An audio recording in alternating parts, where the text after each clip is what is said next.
only $3.99 this year. I don't know what that's going to do with the jacked up baseball in 1988. Well, yesterday, around the rest of the major leagues, 26 home runs. So, indeed, it will be interesting. But right now, as they start the pregame ceremonies, let's join the great Bob Shepard and take his feet. The coaches, number 6, Tony Oliva. In the bullpen, number 42, Dick Such. In the bullpen, number 43, Rick Stelmazak. Number 44, Rick Rennick. Number 45, Wayne Terwilliger. The non-starters, number 9, Gene Larkin.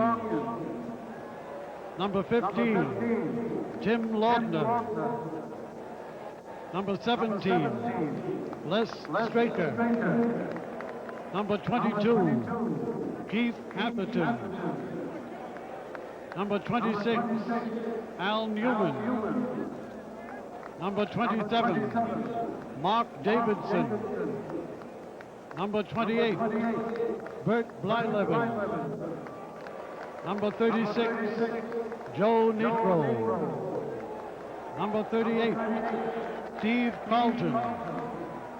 Number 39, Dwight Lowry.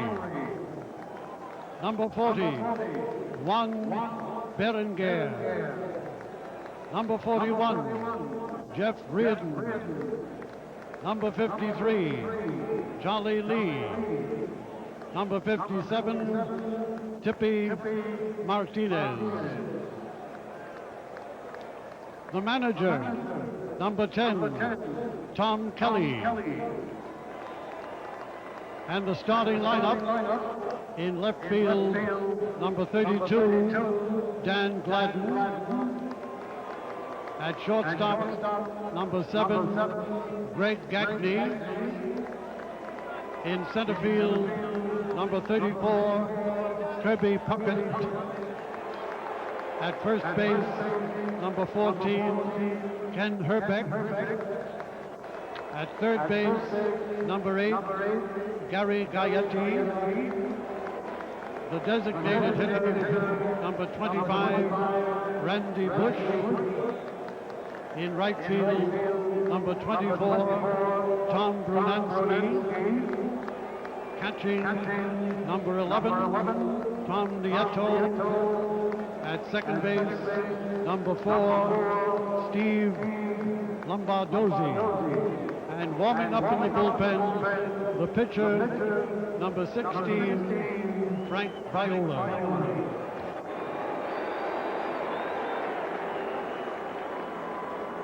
Ladies and gentlemen, the New York Yankees.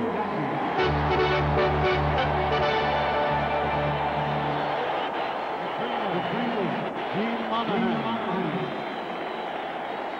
The strength coach, Jeff Mangold. The coaches, number 34, Mike Ferraro. Number 40, Fleet Boyer. In the bullpen, number 42, Art Fowler. In the bullpen, number 44, Jeff Torbo. Number 50, Chris Chambliss. Number 51, Mike Fennell. And the non-starters, number 11, Don Sloth. Number 18, Claudel Washington. Number 19, Dave Rigetti. Number 20, Bobby Meacham. Number 21, Jose Cruz. Number 25, Tommy John. Number 28, Al Leiter. Number 35, Lee Guterman. Number 36, Richard Dodson. Number 41, Charles Hudson. You to come over here. Number 43, Tim Stoddard. Number 45, John Candelaria.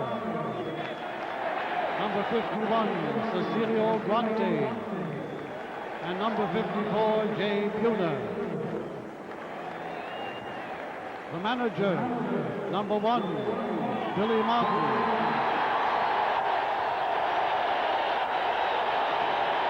And the starting lineup in left field, number 24, Ricky Henderson. At second base, number 30, co-captain Willie Randolph. At first base, number 23, Don Mattingly. The designated hitter, number 22, Gary Ward. In right field, number 31, Dave Winfield. In center field, number 39, Roberto Kelly. At third base, number 13, Mike Pagliarulo. Catching, number 12, Joel Skinner. At shortstop, number 17, Rafael Santana. And pitching, warming up in the bullpen, number 26, Rick Rhoden.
Bobby, I was trying to get some tickets earlier, and I just couldn't find any. You know, I was fortunate enough just to get 2.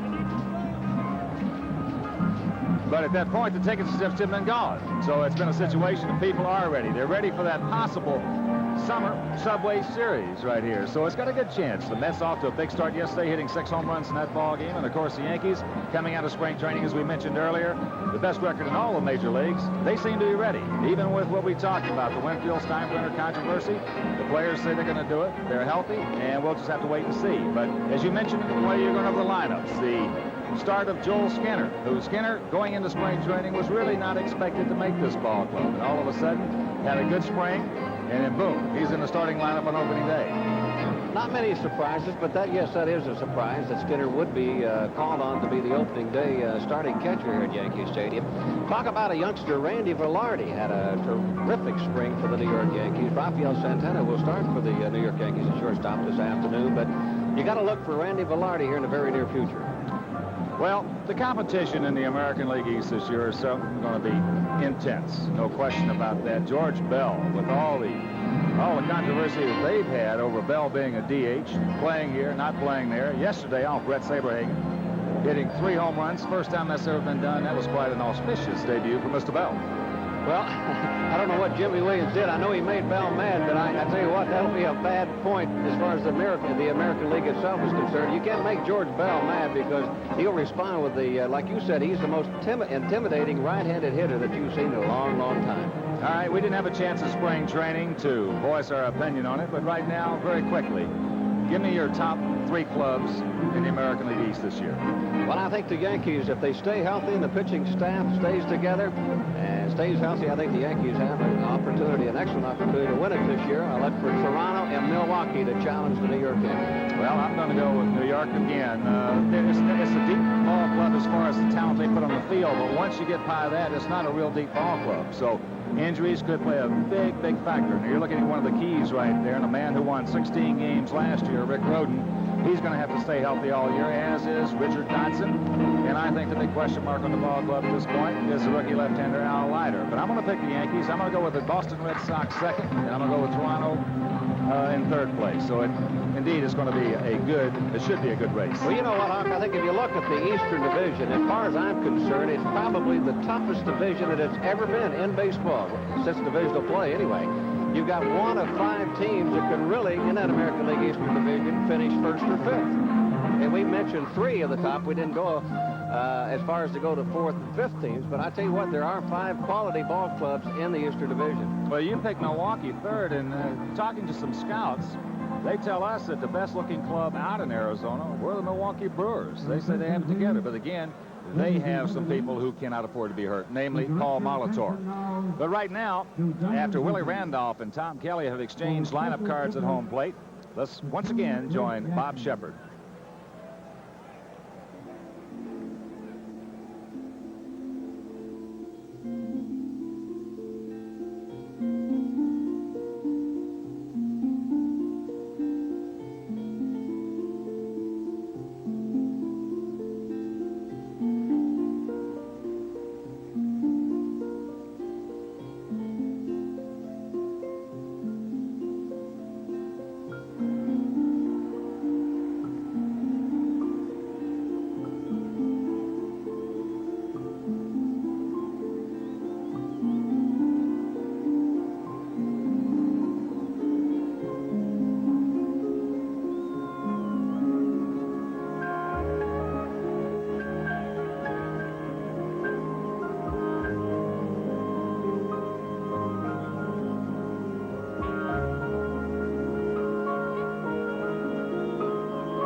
A tribute to Elston Howard and Thurman Munson. And we'll be back with the first pitch, opening day 88, right after this.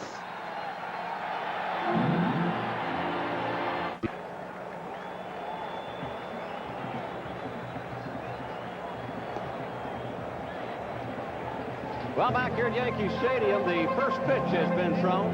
There on the right-hand side of the screen is Diane Munson walking back to the Yankee dugout along with Arlene Howard. A tribute to both of the fine catchers in the pinstripe, Elston Howard and Thurman Munson. And we're happy to see Diane and Arlene Howard here for opening day to throw out the first pitch.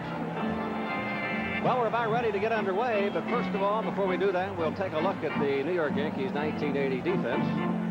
In left field, Ricky Henderson. That's his favorite position. The youngster Roberto Kelly with a lot of speed in center field. Dave Winfield with that strong arm in right. At third base, Mike Pagliarulo. Shortstop, Rafael Santana. Second base, Willie Randolph, the co-captain of the New York Yankees. And Don Mattingly, everybody knows how he can play first base. Behind the plate, Joel Skinner. And on the mound, right-hander Rick Rhoden. So it'll be Rhoden and Skinner. And Hawk, assessing the 1988 season, we take a look at the defending world champions and how hard is it really to repeat as world champions? Bobby, we both know in recent years it's been impossible. Nobody's been able to do it. Minnesota Twins do not have, for the first time in their 27-year history, do not have a rookie on their opening day roster. So General Manager Andy MacPhail, who did such a fine job last year in showing this ball club, feels like that they're good enough right now. Sure, they're still looking for more pitching, but the Minnesota Twins feel like they can do it. They had a so-so spring.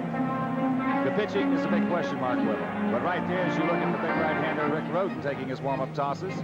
Rhoden, as we mentioned, 1-2 last year against Minnesota. He is 137, 107 lifetime in the big leagues, and he is the big key. He is the horse. He is going to be the stopper for the Yankees this season. He has concluded his warm-up tosses. Skinner gets it down.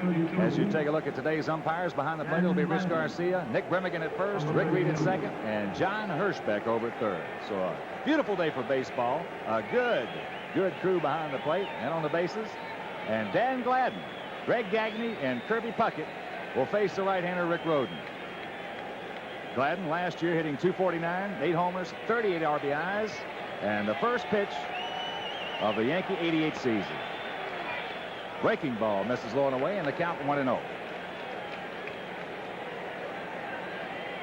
Virtually no wind here at the stadium. There's a fastball, just misses outside, and very quickly Rhoden behind Gladden. 2-0. Gladden last year with 25 stolen bases. He can get a run manufactured for you. And the one thing about Rhoden, he will not give in on a 2-0 pitch. Pops him up. Roberto Kelly comes in. 23-year-old center fielder. And the first out of the season is made by Roberto Kelly. Well, the next batter will be Greg Gagne, but when Rhoden gets behind in the count, which he doesn't do very often, he will not give in to that batter. He will not throw the ball right down the pipe. He'll take a little bit off of it. He'll turn it over a little bit, but Rhoden is not the kind of guy that would just give you the fastball right down the middle. Talking Rick prior to the game, he said that it's going to be a little different this year because even when you get behind with that short porch and left now, it's almost the same as it is in right field. It changes things around a little bit. But here's Gagne, .265 hitter last year, 10 homers, 40 RBIs. Minnesota winning the World's Championship in a fashion that's never been done before, winning all 4 home games while losing all 3 away games to the Cardinals. There's a fastball that catches the outside corner, and the count evens at 1. Well, that's the style that Rick Rhoden will feature in 1988. He likes to hit the corners, inside, outside. He works the hitters over, and he knows where their weaknesses are. Ball and 2 strikes.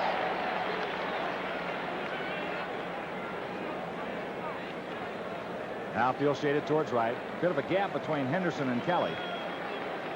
As for the most part, Gagne will use the whole park to hit him.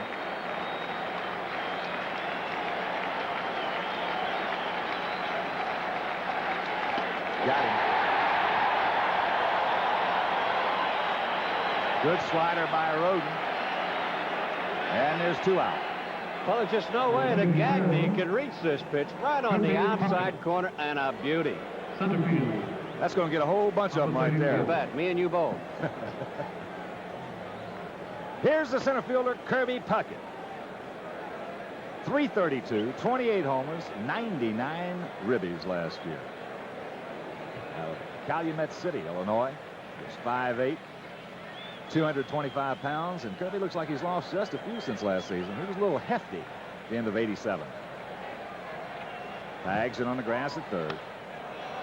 Hung him a curveball and gets away with it as Henderson hauls it in, and Rick Rhoden, starting off the season, retires the Twins in order 1-2-3. For Minnesota, nothing across. And at the end of a half inning of play, the Twins nothing, the Yankees coming up.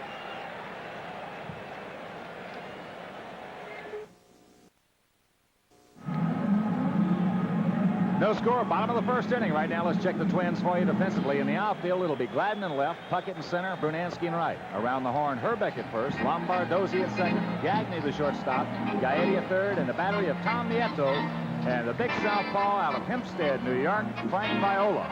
Viola last year, the MVP in the World Series, a record of 17-10, 2.90 ERA. That was third in all of Major League Baseball. You see the innings pitched, the walks, and the strikeouts. Almost 200 strikeouts for the big southpaw. But Viola, last year against the Yankees, had a record of 2-1, and lifetime he is 5-7. He will face the top third of the Yankee order: Henderson, Randolph, and Mattingly. Viola last year came up with a good changeup, Bobby.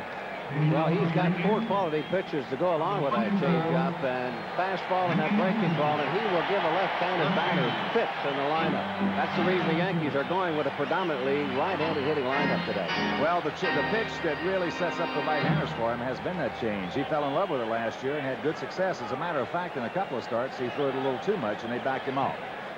But the catalyst, the igniter for the Yankees, Rickey Henderson will lead it off. Rickey last year, 291, 17 homers, and 37 RBIs. Puckett deep in center. Outfield, bunched just a shade towards left. As the breaking ball in and over. Check that. Missed low, and the count 1-0.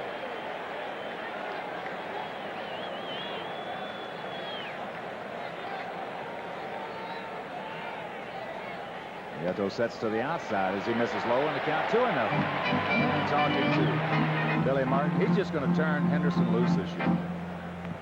Got the green light. Billy has said that the key to this ball club, or at least the...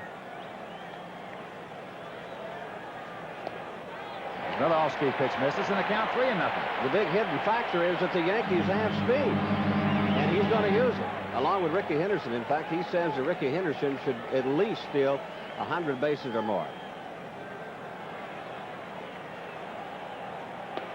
There's the fastball in and over. Well, I think it was a psychological move on Billy's part to a degree because of the fact he already has Henderson thinking about bases on balls, trying to get him away from that home run syndrome. Got in on him with a fastball that's hot to left. Gladden's there, and that's out number 1. I think we ought to mention right now, it happens to be 1:21 here at the stadium, and the sun becomes a factor early part of 1988 in the daytime in left field. And if there's going to be an outfield problem, there will be in left center field with the sun. Here's the co-captain, Willie Randolph, 33-year-old veteran, making his 13th consecutive opener in the pinstripes. Takes the ball, and the count 1-0. Willie last year, fine season, 305, 7 homers, 67 runs knocked in. Off-speed pitch in and over, and the count 1-1.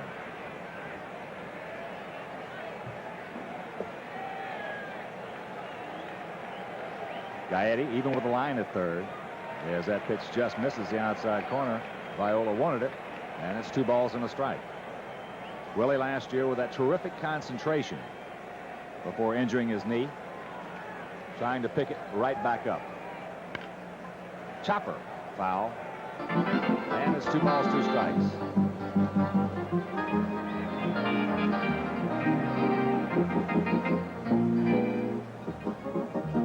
Bobby, I just don't think I've seen a player in recent years for the first half of the season actually going past the All-Star break, as I mentioned, with that level of concentration that Randolph had last season. Well, I think Willie finally came into his own as far as a leader and a mature person on the Yankee ball club. Down low, full count. Viola going to 3-1 on Henderson, 3-2 on Randolph. Got him. Big motion. Pull the string on him. Willie thought it was questionable. Garcia rings him up, and there's 2 gone. One of the reasons Frank Viola is considered one of the best left-handers in all of baseball, and that's it right now. 3-2 pitch, and he takes it a little bit off of it, that changeup that you were talking about, Hawk, and only Willie Randolph could just look at it. Here's Don Mattingly. Enough said. Takes the ball. Mattingly last year had a tough time against Twins pitching, hitting just .244, 3 homers, and he knocked in 7. There's a strike. Ball and a strike to Mattingly. Don hitting .260 in spring training, hit a couple of home runs, knocked in 13. Hard hit right at the shortstop, Greg Gagne. Over to Herbeck, so both pitchers, Roden and Viola, retire in order. After 1 inning of play, there's no score.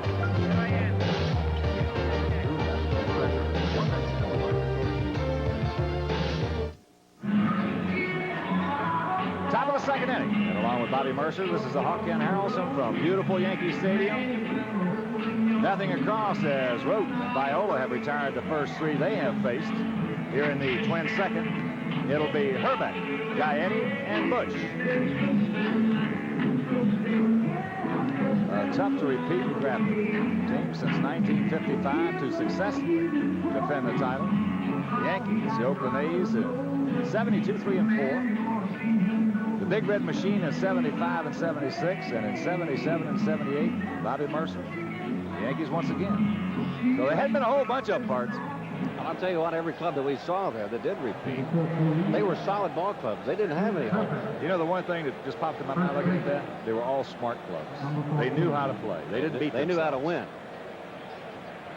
Here's the big first baseman, Ken Hrbek. Last year, 285, 34 homers, and he knocked in 90. Outfield deep, swung around to the right. Fastball up and away, and the count 1-0. In the spring, Hrbek hit 228, 4 homers, and he knocked in 9. Tries to throw a little lollipop curveball missed up high, and it's 2-0. See the defensive positioning for Hrbek.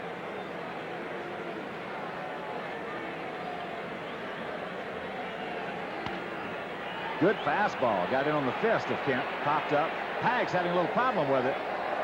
Now smooths it out, makes a catch, and there's one out. You see Mike Pagliarulo with the glasses down. He had a problem with it. At this time of day, it is a problem in left field, as I mentioned earlier. Pags recovers quickly and makes the catch with the glasses down. Here's the third baseman, Gary Gaetti. 31 homers, 109 RBIs in 87. Good fastball hitter, takes that slider on the corner, and the count 0-1. Twins with a little different payroll in 88 than they had in 87. Breaking ball misses low and away. Well, they got 5 guys making $1 million more now, right? Maybe 6. 6 guys? They slipped one in on me. Got in on him with a fastball, and the count 1-2. So Roden moving it around very well. Mixing speeds. I'll tell you, when you get behind Ken Hrbek 2-0 and jam him with a good heater, you know you've had a little mustard on it. Well, he keeps hitters off balance. That's his style of pitching. And like I said, he doesn't give in when he's behind in a count. Roden way on top, a ball and 2 strikes. Another high heater. Randy Bush, the on-deck hitter. Minnesota last year, 196 home runs. As you see in the championship series, Gaetti, the MVP. By the way, that's the same amount of home runs that the Yankees hit. In fact, their numbers as a club were very, very similar in 87.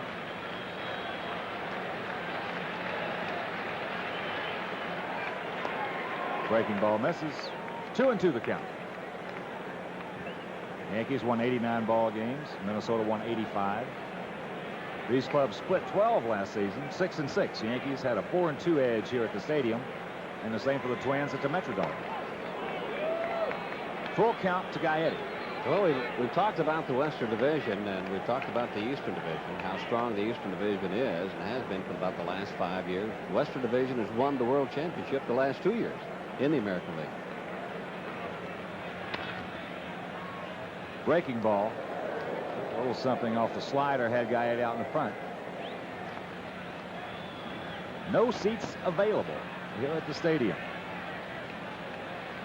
Temperature today is supposed to hit around 70. Just a gorgeous day for the opener or for any game.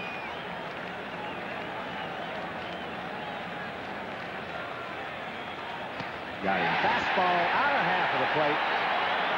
2 gone. Second strikeout for Roden.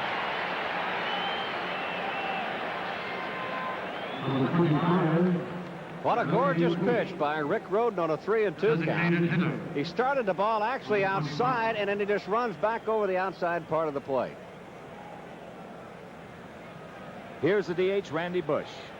Bush last year, 253 hitter, 11 homers, 46 RBIs, good fastball hitter.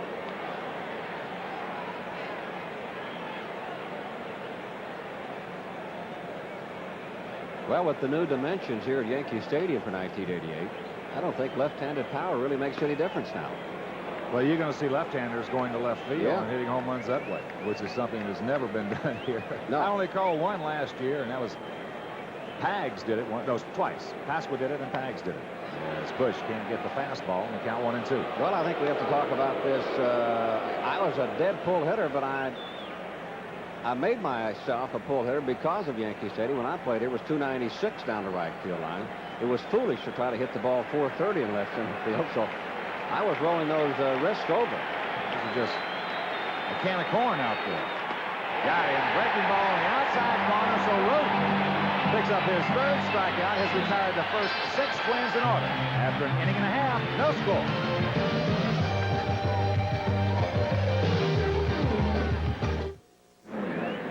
Bottom of the second inning. No runs, no hits, no errors for either team. Boy, just looking at the field out there, it looks just gorgeous. Of course, if you don't get it looking good on opening day, it'll be tough to do it the rest of the season. But it looks just beautiful. Well, I had about 17 opening days, not all with the Yankees, but every opening day I had goosebumps. Oh, yeah. No matter how long I played. Here for the Yanks in their half of the second, it'll be the designated hitter Gary Ward, then Dave Winfield and Roberto Kelly to face the southpaw Frank Viola. Fastball chopped to Hopper. Gaetti. Long peg to Herbeck. 1 pitch, 1 out.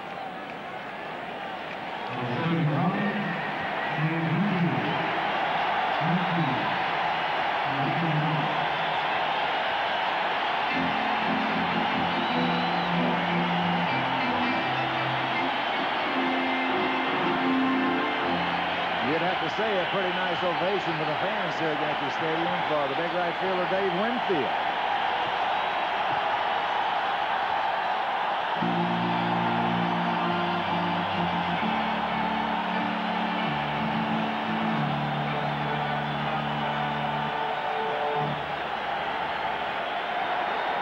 In case you just joined us, we talked about it at the top. Of course, the controversy between Winfield's book and George Steinbrenner on the effect that it could have on the ball club.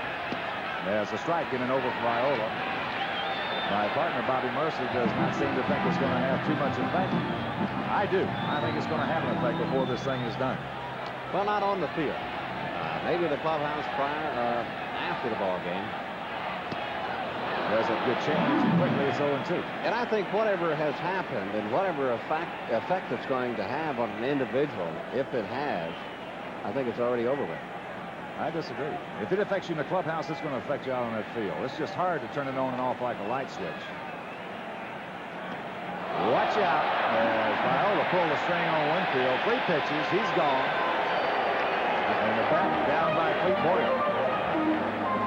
Well, that was almost in the American League president's box down the left field line. Dr. Bobby Brown had to get out of the way of that. Winfield is noted for this, especially when he's fooled on a breaking ball. Change up, Winfield way out in front of it, and the only thing that he could do was just let the bat go. Boy, that's a good motion by Viola on that change. Ward might be talking to him. He may have picked up something in that delivery by Viola. As Roberto Kelly lays one down the third baseline. They're going to have to eat this one. Good speed by Kelly, the first hit of the season for the Yankees.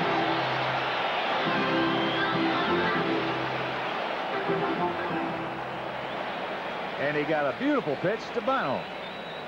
Caught everybody by surprise. One thing that Roberto Kelly can do is bunt, and we can see it right here with 2 outs.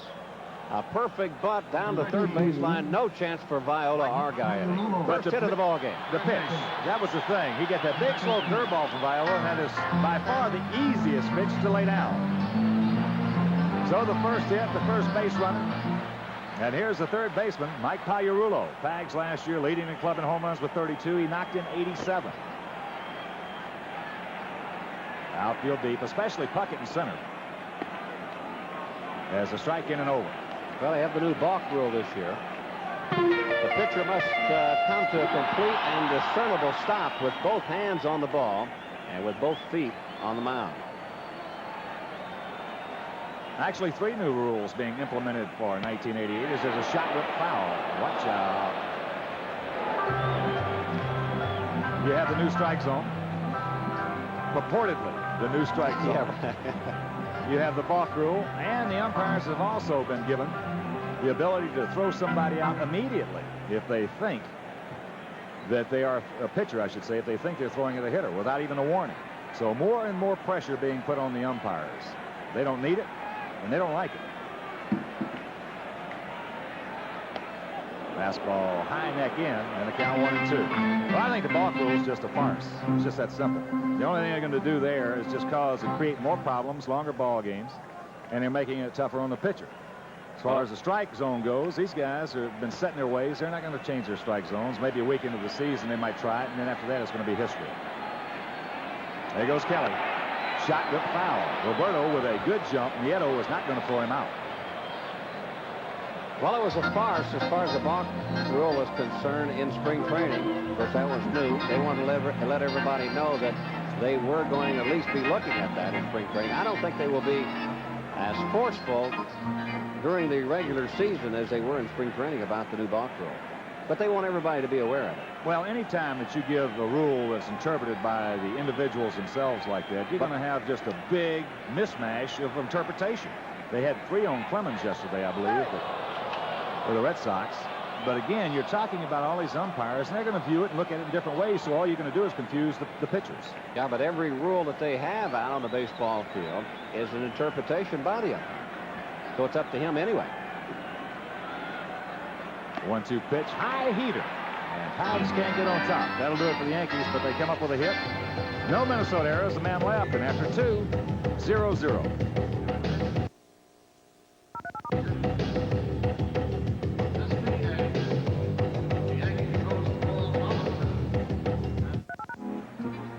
No score, top of the 3rd inning. Bobby Mercer, you wanted to bring up another point about the balk rule as far as the personal interpretation of the umpire. Well, I mean, we're talking about all the rules, basically, that are enforced by the umpires on the field. It's an interpretation by that individual. And there are a lot of umpires, both in the National and the American League, and like you and I, Hawk, I mean, we don't see everything eye to eye, so I imagine it's got to be the same way for the umpires down on the field. I don't think there's any question about it. I think that's the reason it's a farce. And I think they've also stated that personally, some of the umpires. Oh, yeah. They don't need it. They don't want the added responsibility. They have enough responsibility calling balls and strikes and calling the guys on the bases. Right here, the right fielder, Tom Brunansky, will lead it off. Rudin has retired the first 6 Twins in succession. Brunansky last year, .259 hitter, 32 homers, 85 RBIs, takes a slider on the outside corner, and it's 0-1.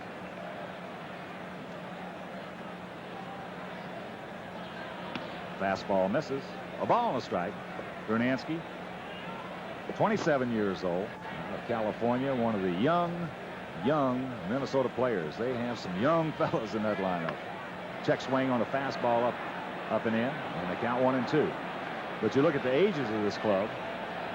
Gladden, the oldest member, so to speak, of the starting lineup. He's 30 years old. Gagne, 26. Puckett, 27. Herbeck, 27. Brunansky, 27. Lombardozzi, 27. Well, of course, you didn't mention Necro or Carlton or Tippy Martinez. I'm talking about the starting lineup. I know you're talking about starting lineup. Yeah, I saw Lefty before the game. He's on the club. As Rhoden hung one, got away with it. Rhoden just sitting out there with his glove on his knees, thankful that Brunansky did not hit that one out of here.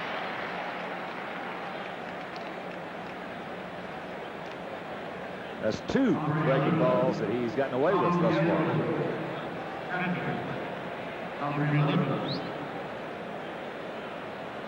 Here's the catcher, former Cardinal Tom Nieto. Nieto last year in his stint with the Twins hit .200, 1 homer, and he knocked in 12. Boy, those hangers got a penchant for going a long way, especially with this ball club. They got some horses.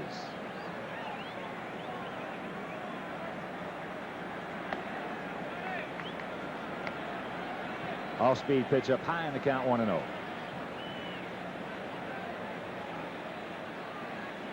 (16-10) last year, 3.86 ERA. He had just an outstanding spring. That fastball jammed him, ate him up. Winfield, 2 gone.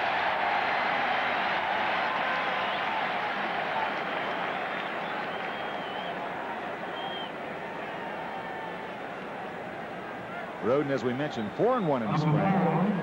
Very sporty, 3.09 Erie. Well, even though the dimensions are different here at Yankee Stadium for 1988, Rick Roden is still pitching up and in on these right-handed power hitters. Well, the shorter the porches, the more you have to pitch inside. I agree with you. Boy, You start could talk trying a to- lot about that in Fenway. Oh, man. The only guys that could beat you there were the guys who just were consistent. A better word, persistent. Catfish Hunter. Didn't throw hard, but I'll tell you, he just pounded the Red Sox hitters inside. That's the reason he won there. As Lombardozzi takes a strike. Steve last year hit .238, 8 homers, knocked in 38.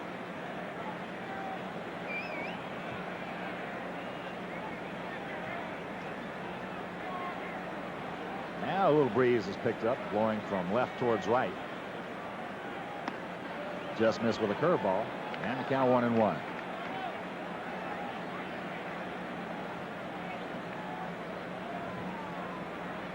Yes, sir. You get some short porches like they have here now at the stadium. If you can't pitch inside, you're going to lose. A slider. Easy two-hopper for Pags. And Roden, thus far through the first 3, has faced 9 Twins. After 2.5, there's no score.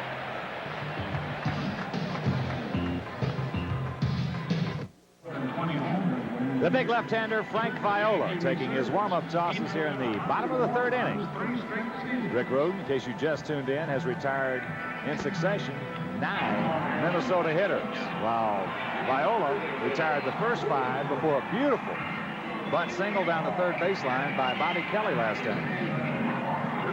Here in the Yankee 3rd, it'll be Skinner, Santana, then the top of the order, left fielder Ricky Henderson. Well, we talk about some of the injured players and some of the players that are on the disabled list for the New York Yankees. Of course, we all know about Jack Clark and Wayne Tollefson, Ron Guidry, and Neil Allen all stayed behind in Fort Lauderdale. They're recovering from their injuries and hoping, the Yankees are hoping that these guys will be back soon. And also yesterday, Hawk, the Yankees made a couple of roster moves when they put Rick Cerrone and Jerry Royster on waivers.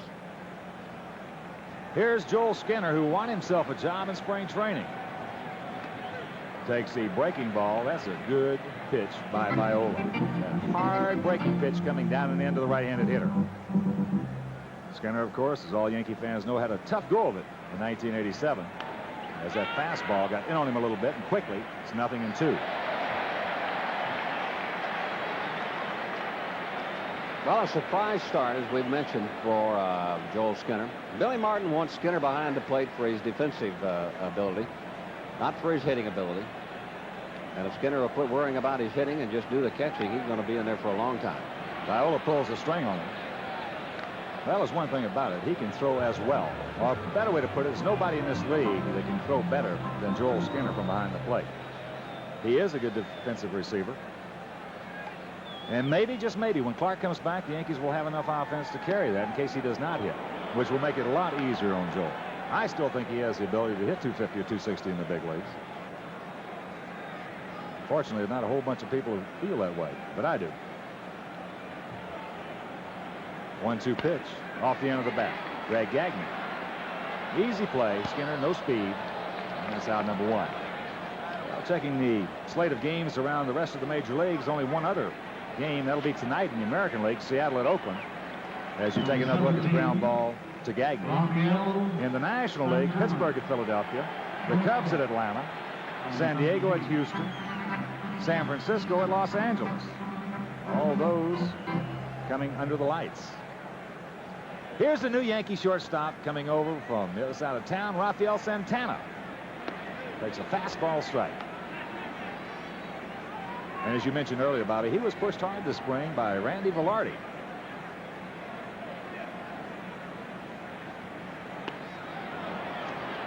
Nothing in 2. Santana had a tough go in spring training, hitting at just 127.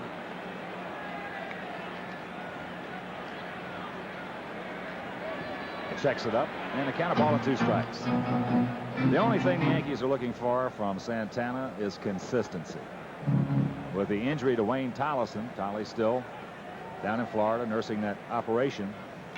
recuperating from the torn rotator cuff surgery. But consistency is the only thing they're looking for from Raffy.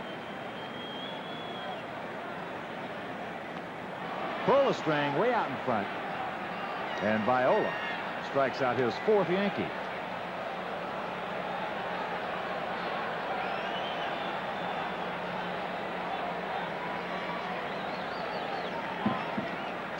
A big smile on Southpaw's face. I'll tell you, that changeup, if he has any consistency with it this year, he could very easily win 20 ball games. One of the best left-handers in baseball today, Frank Viola. Comes from Hempstead, New York. Went to St. John's University. He's a big favorite here in this area. Here's the leadoff hitter, Ricky Henderson. Fly to Gladden to open up the Yankee first. Outfield deep. Boy, Puckett is really playing deep out there. High neck in, and the count 1-0. Of course, with his size, it even magnifies the depth of Kirby Puckett in center field. Just a little bit of a thing in height. Fastball pops him up. Puckett. Now Gladden, glasses down, coming over. Puckett will call him off. And that'll retire the side. So both these guys, Rodin and Viola, getting their thing done. After 3, there's no score.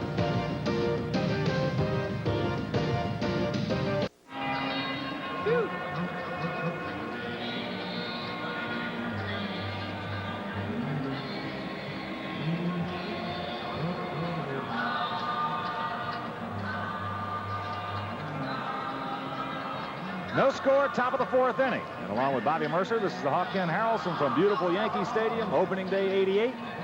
And when I say no score, only 1 base hit. That was a bunt single by Bobby Kelly in the 2nd. Rick Rodin has retired the first 9 Minnesota hitters in order. So here in the Twin 4th, it'll be Gladden, Gagne, and Puckett. And to tell you about it, here's Bobby. Thank you, Hawk, and a beautiful afternoon for opening day. As we had mentioned, the sun is back out behind the clouds. And Rick Rodin has been the master all the way here against the Minnesota Twins. Perfect through the first 3 innings, no score. We go back to the top of the order for the Minnesota Twins. Gladden, Gagne, and Puckett due up here in the top half of the 4th inning. Gladden flied out to center field his first time up.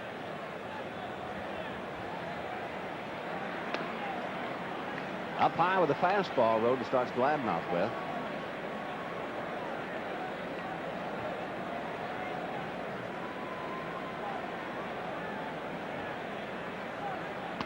Swing and a miss.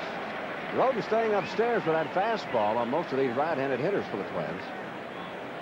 1-1 now the count. Rick, for the most part, has had a good fastball all spring, but the most impressive part of his repertoire was a control of the breaking pitches early on. Just missed with that fastball. Up high again with a fastball and outside. So the count goes to 2-1 now on Gladden. Rodin actually had a very fine spring training for the New York Yankees. He comes into the season with a high note. 4-1 on the spring with a 3.09 earned run average. That's high and outside. Now the count is 3-1 to Gladden. Rodin wanted that one. Home plate umpire Rich Garcia, one of the veterans. As I mentioned earlier, this is a good crew. Garcia, Bremigan, Reed, and John Hirschbeck. And for the most part, Rick Rodin has had trouble with the Minnesota Twins. 3-1 pitches hit deep into left center field. Going back is Kelly near the warning track, and he's got it. Whoa, I don't know if the wind had anything to do with that or not. Looked like the ball was going to be at least up against the wall, but Kelly ran her down in left center field. One of the things that you want to watch for in Bobby Kelly this season is that he is so aggressive in center field. Sometimes he gets too good a jump. Now, he made that play really easy. He had a long way to go.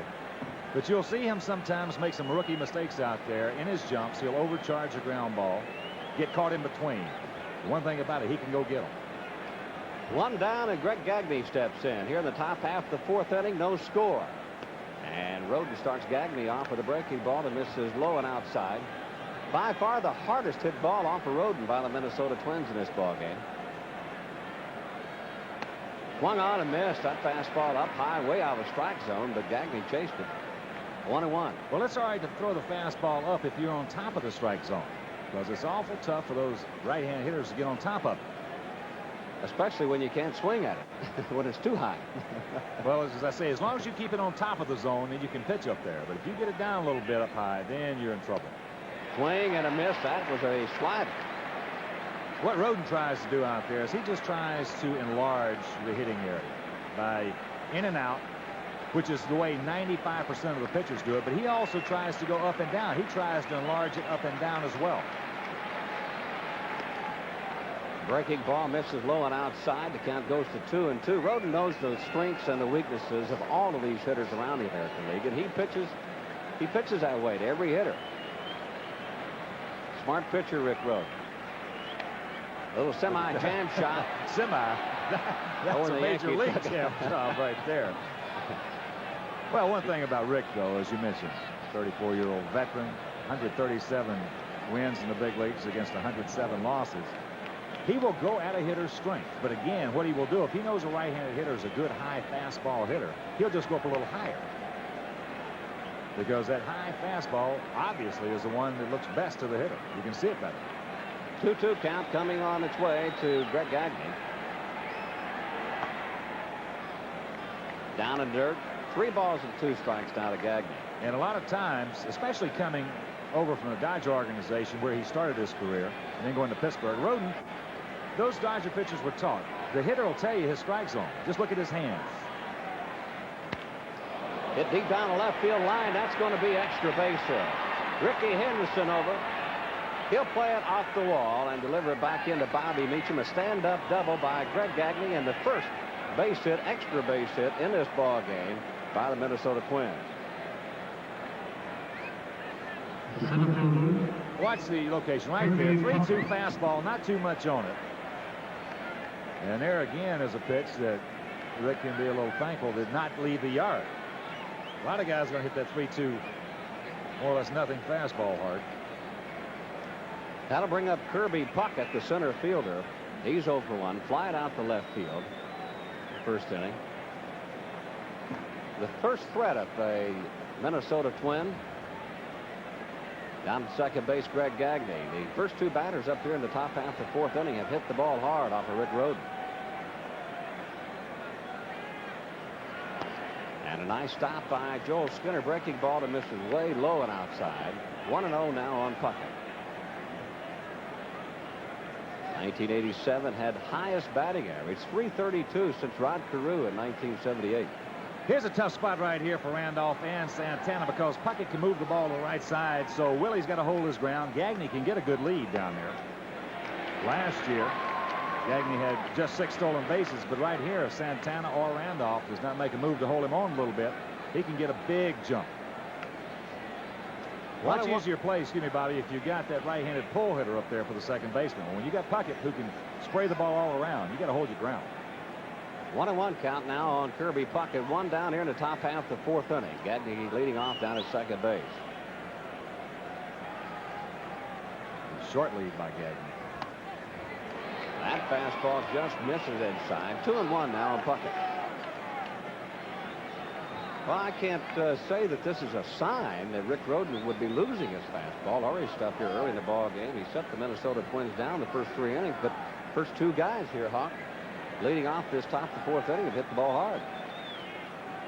Well, he got behind. A lot of guys I mentioned are going to hit that 3-2 fastball he threw to Gagne hard.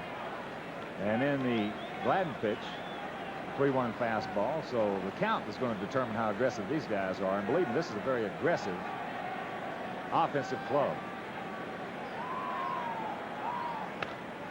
Slice foul off the right side into the upper deck. Count goes to 2-2 now on Puckett. You want to try to go out there and get these guys out of there in a hurry. You don't want them to see a lot of pitches. You don't want to go deep into the count. Tom Kelly, the manager for the world champion Minnesota Twins. Earlier, he took a look at Billy Martin. Count is 2-2 on Kirby Puckett here in the top half of the 4th inning.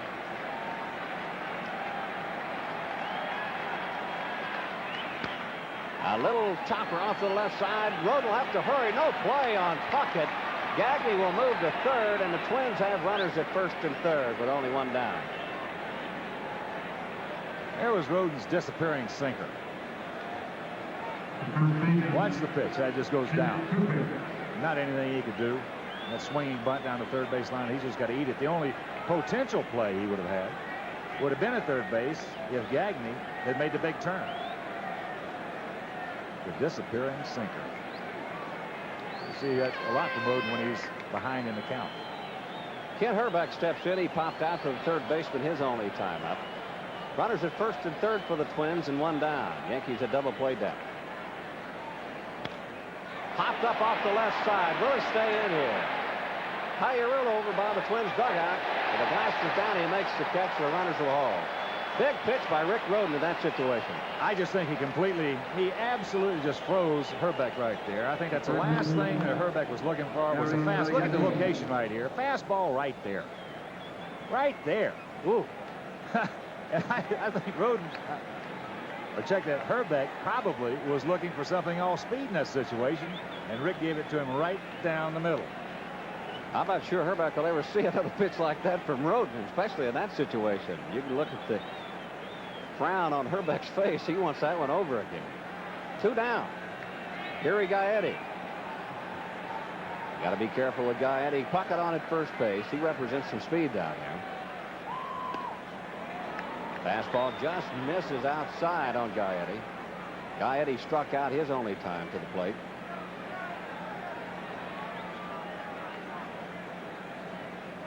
Boy, he locked Hrbek in on that one. Just locked him up. I think Hrbek locked himself up. He did. I'm talking about the way he was thinking. Throw over to first base. Puckett back in plenty of time. Puckett really doesn't have a big lead at first.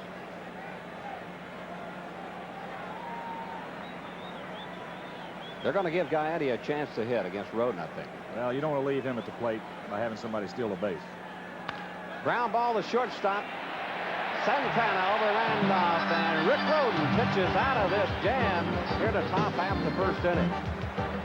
No runs, top half the fourth inning, that is, and at the end of 3.5 innings, we still have a tie score, 0-0. Fans, a reminder that on Wednesday afternoon, the Yankees host the world champion Minnesota Twins at 1 p.m., and it'll be Kids Opening Day. This day is dedicated just for the kids. There will be pregame festivities, including player introductions and a first ball ceremony featuring Mickey Mouse. In addition, all fans 14 and younger will receive a free Yankee gift.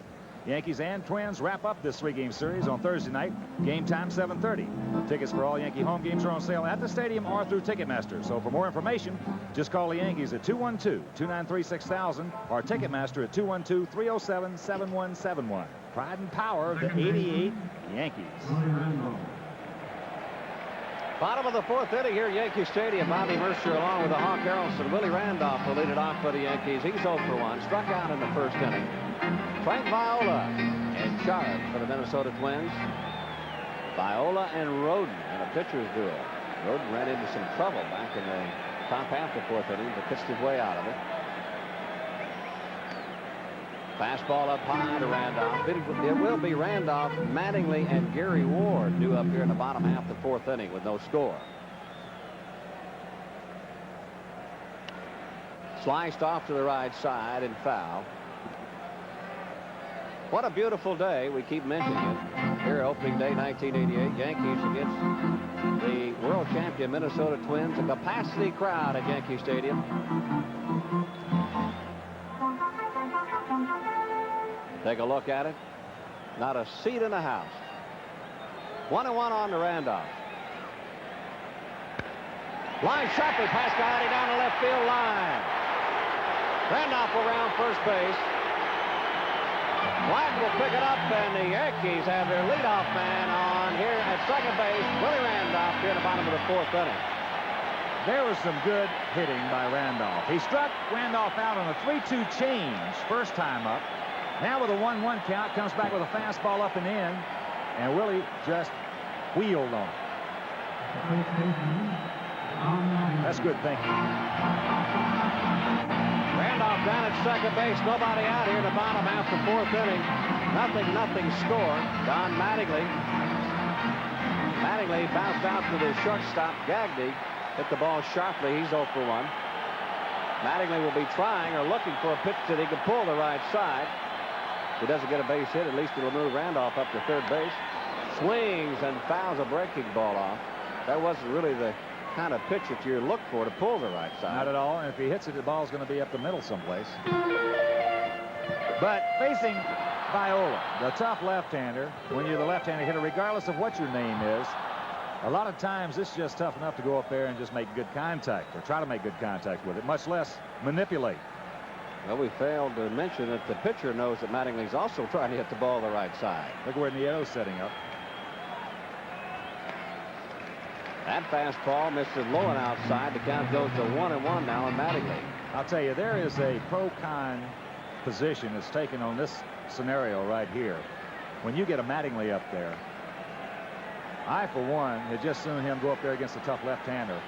And don't try to get a little something to pull, because you don't want to give up the out so much. He's just as apt to get a base hit if he's going ahead and thinking that way rather than giving himself up. Off to the left side, Gaetti back. If it stays in, Gaetti makes an overhanded grab in foul territory. Nice play by the third baseman. Randolph pulls at second base.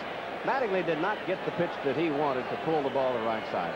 Now, he was bailing a little bit right there on the fastball. Caught it right off the end of the bat. That'll bring up the designated hitter, Gary Ward. Ward bounced out to Gaetti, 5-3. Take a look at Billy Martin. You'll see that pose from Billy a lot this season. Randolph down at second base. One down here in the bottom of the fourth inning. No score between the Yankees and the Twins. A little chopper down the third baseline. Gaetti will have to hurry. Barehanded throw. No, he didn't get him. Herbeck came off the bag momentarily. First base umpire right on the play, Nick Bremigan. And the Yankees have runners at first and third. Well, that might have confused Bremigan a little bit, as Herbeck indeed was off the bag. Then all of a sudden, I tell you, I thought at first that they had it, just to the eye. Take another look. Now, at this point, Herbeck comes off the bag. Now he's going to make the catch and try to get back off. It looks like they had it. But because his foot was off, it locked Bremigan up. Ward on at first base, Randolph on at third base, one down here in the bottom of the fourth inning. No score between the Yankees and the Twins, and Dave Winfield up. Winfield 0 for 1. He struck out his only time. So Winfield has a chance to put the Yankees ahead here in the bottom of the fourth inning. Roberto Kelly on deck for the Yankees.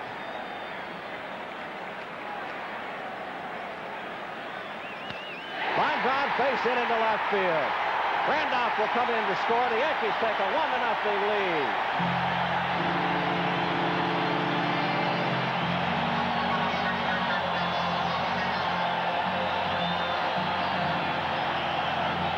There was a bad pitch by Viola. Nothing pitch. Up, out over the strike zone. Boy, that's just coming right to Winfield's wheelhouse. First time up, throwing 3 pitches, made him look awfully bad. Changed speeds on him. Makes the bad pitch, and Winfield capitalizes. Dave Winfield putting the Yankees out in front here in the bottom of the fourth inning. 1-0 Yankees now. Roberto Kelly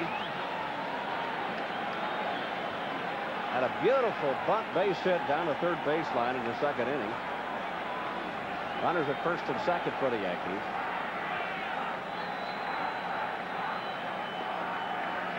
Breaking ball, off-speed pitch. Just misses low and outside on Kelly. 1-0.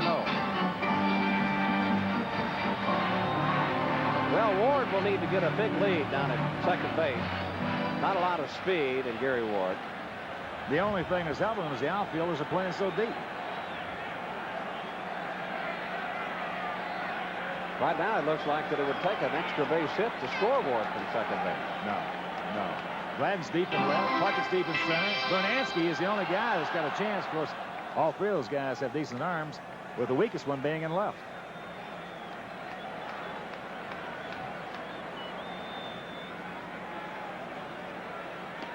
Swing and a miss for that changeup.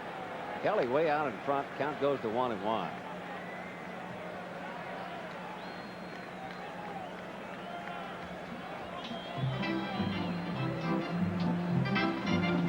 Take a look at Gary Ward down at second base.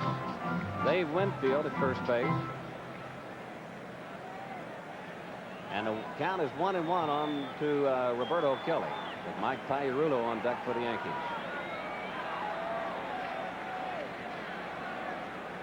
Pickoff attempt down at second base, but Ward back in time. A nice stop by the second baseman, Lombardozzi. You know, those plays, Hawk, they have to work just perfectly. The timing has to be just perfect in order for a play like that to work. I'll say one thing. If they don't have it down now, coming north, the first game out of 6 weeks of spring training, chances are they'll have problems with it all year long. Day in and day out, the ball clubs in spring training, those are the plays that they work on. Fundamentals, pickoff plays, pitcher covering first base.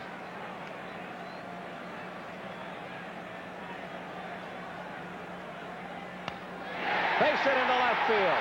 Gladden coming on. They're going to wave Ward around. Going to be a close play. And Nieto puts the tag on Ward. What a throw from Gladden. Boy, I'll tell you what, he came in and he made a perfect strike. Threw a perfect strike to Nieto. Gladden, good speed in left field, got a big jump. You can see how shallow he was right there. He just moved in a couple of steps on the count of 1-1 to Bobby Kelly. And just getting ready to talk about the Minnesota defense. They have a lot of movement out there. Gladden moved in on the pitch, put himself in position, and look at the strike.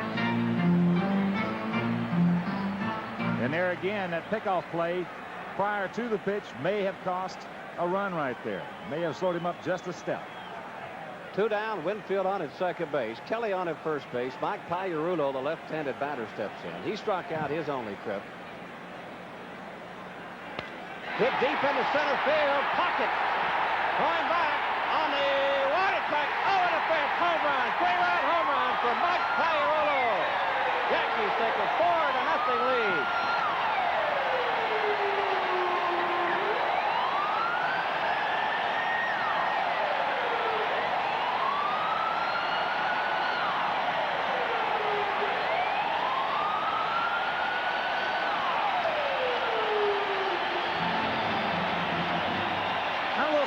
Right here, there's just a fastball up out over the plate. Now, last time up, Pax had some good hacks on the fastball. It looked like the ball just goes off the edge of Puckett's glove. Indeed, it did. Just off the edge, and that is something. The Yankees catch a big break as Kirby Puckett, sure-handed center fielder, just couldn't hang on to it. That'll bring up Joel Skinner. The Yankees take a 4-0 lead. And that breaking ball is up high on Joel Skinner. 4-0 lead, highlighted by a 3-run home run by Mike Pagliarulo off the left-handed pitcher Frank Viola.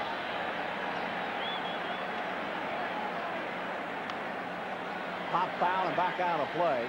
I think we ought to note in the Metrodome, Hawk, time and time again you see Kirby Puckett pulling the ball back over the fence in the Metrodome. Bobby, it seems like every time the Yankees go in there is a catch made by the little guy right there, Kirby Puckett, robbing somebody of a home run. We saw it in the World Series.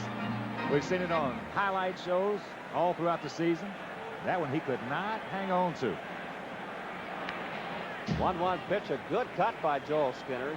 Just gets underneath it a bit, fouls it back. Now Viola out in front of Skinner, 1-2. Well, it's simple. Kirby be the first one to tell you. First thing he'll do probably is go to Viola and say, I should have had it. If you can get your glove on it, you should make the catch.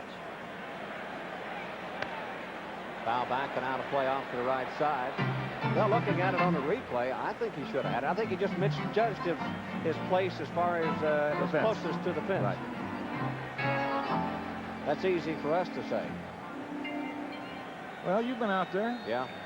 I've been out there, so it looked like that's exactly what happened. Swung on a miss, strike 3. Out in the dirt, nice stop by Nieto. He'll throw down a Herbeck, and that will do it all for the Yankees. But the Yankees, with a lot of damage here in the bottom half of the 4th inning, they put together 4 hits, highlighted by a 3-run home run by Mike Pagliarulo. At the end of 4, the Yankees lead the Trends 4-0.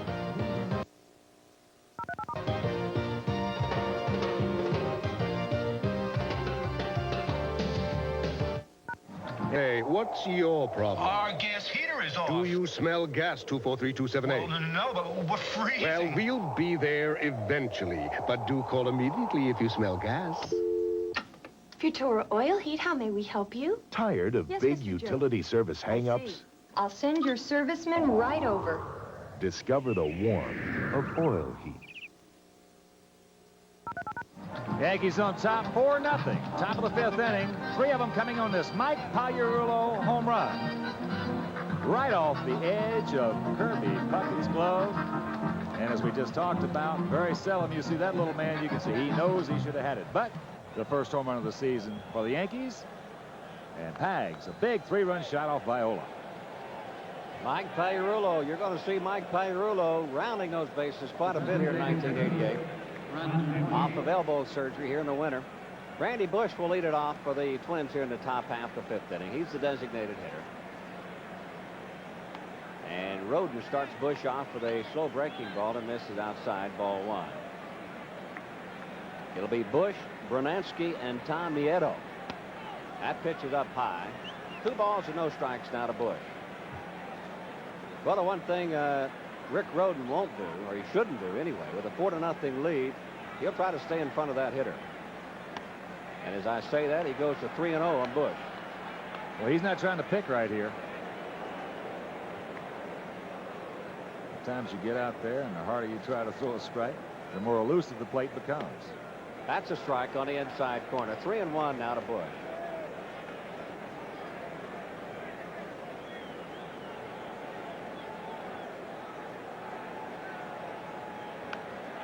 Popped up off to the left side. This will be out of play.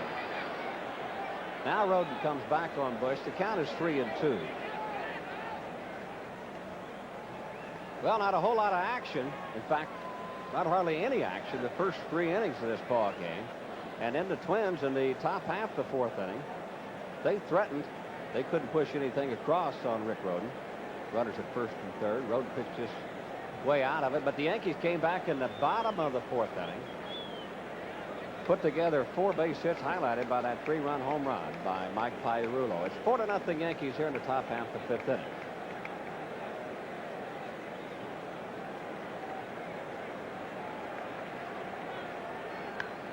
Popped up on the infield. Here comes Willie Randolph. Mike Pagliarulo, but the co-captain, Willie Randolph, calls Pagliarulo off of it. Makes the catch and is 1 down. Alowin's taking it right over to Willie. Much easier play for him. Bringing it right into his zone. But again, another good pitch right there by Roden. 3-2 fastball. Got it right in that tough area to handle a bat. Up and into the strong left-handed hitter. And Roden came back after falling behind on Bush.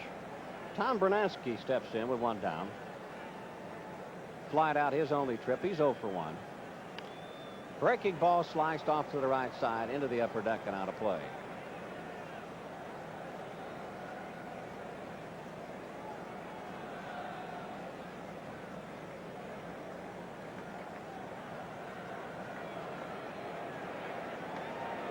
That's a slow breaking ball, misses high and outside. The count goes to 1-1.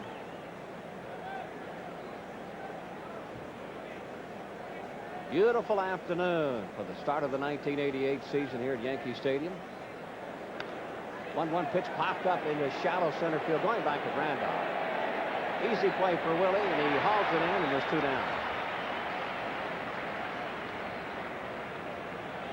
Roden all afternoon on these big right-handed hitters has been jamming up and in. Brunansky could not get around on that high fastball.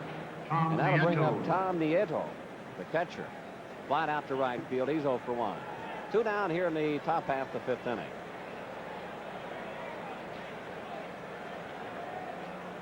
Mike Pagliarulo plays in on the grass at third base for Nieto. Hit out into center field. Going over is Kelly. He's waving Henderson away. Camps under it, makes the catch.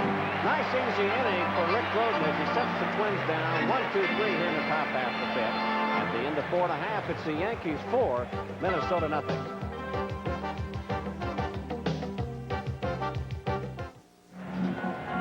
Fans, a reminder, New York Stanley Cup hockey is played right here on Sports Channel, starting tomorrow at 8 when the Islanders collide with the Devils in round 1 action. It's live, exclusive coverage of the Isles Devils playoff series beginning tomorrow night at 8 with a pregame show starting at 7:30 right here on Sports Channel. Also, there are a limited number of tickets available at both box offices. Well, we go to the bottom half of the 5th inning. Rafael Santana will lead it off for the Yankees. Then we go back up to the top of the order for Henderson and Willie Randolph. Yankees out in front of the Twins, 4-0. Frank Viola still on the mound for the Twins. Yankees roughed him up in the bottom half of the 4th inning. Swing and a miss on a nice breaking ball from Viola. Santana 0 for 1 in this ball game. Struck out in the 3rd inning.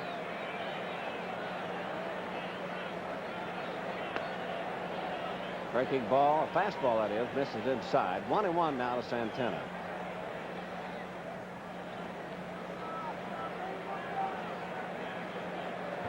Hung on to that breaking ball a little bit too long. In the dirt. 2 balls and a strike now to Santana. He just forgot to break his wrist on that one.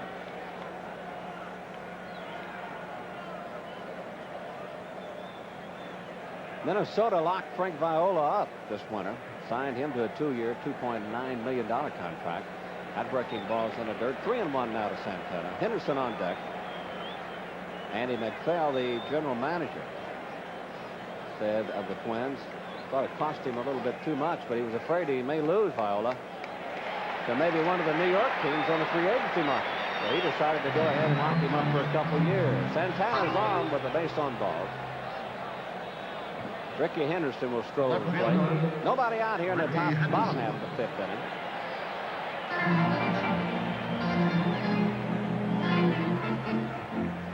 That's the first walk given up in this ball game. Henderson 0 for 2 has flied out both times, once to left field and then once to center field.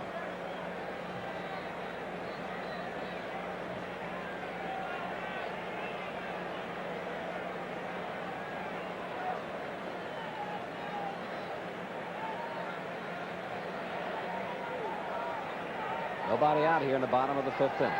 Well, right here is where Billy really loves to have the other club. Got himself a little 4-run lead. Got one of his aces out there. Man who can handle a bat at home plate. Santana, no real good speed at first base, but he likes to make things happen. That fastball way up high out of the strike zone. Right now it looks to me, Hawk, I don't know about you, but Viola doesn't look like he's throwing free and easy as he was in the first 3 or 4 innings. 3 innings, that is.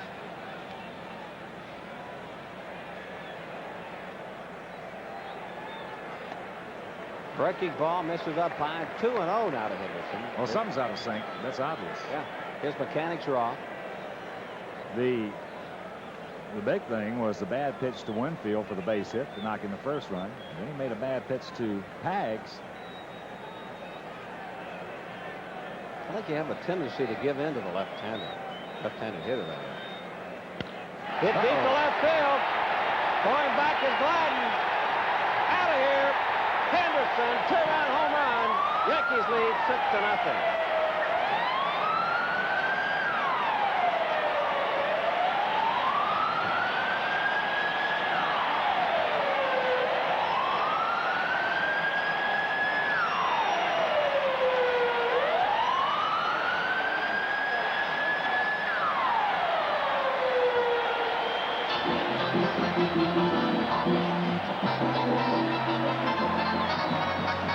There's another bad pitch fastball up out over the plate. And when you do that to this Yankee lineup, somebody's going to burn you. He has been burned twice.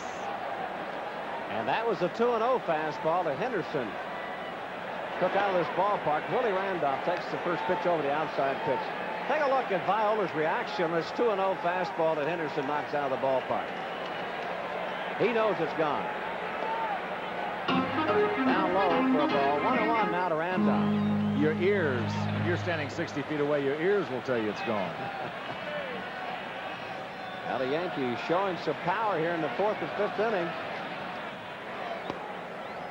Down low again. 2 balls and a strike now to Willie Randolph. What's happened to Viola, Bobby, in the first 3 innings, he was really getting the change up over well. In fact, he threw 1-3-2 to Willie to strike him out first time up. And since that time, he has not been able to control it. So he's been coming with the fastball, and the Yankees just jumping all over.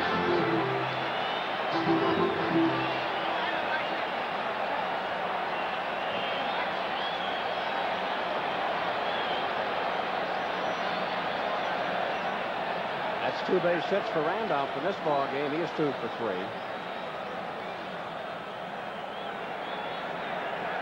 Skipper Tom Kelly on the horn down to the pen as a pitching coach, Dick Such, out to talk to the big left-handers. You look at Keith Atherton, right-hander coming over from Oakland last year. The big Dutchman, Bert Blyleven, in consultation with Kelly. Blyleven will pitch the Minnesota home opener. I thought it was a little bit unusual that they held Blyleven back in this series to pitch the home opener in Minnesota. Well, they're going to be running right-hander Les Straker out there tomorrow. And then in the finale of this 3-game set, it'll be former Yankee Joe Niekro. I sort of like that rotation as opposed to having missing the Dutchman. Mattingly takes the breaking ball over for a call strike. Randolph on at second, first base that is. Mattingly 0 for 2, grounded out and flied out. Yankees lead the Twins 6-0. Bottom of the 5th inning.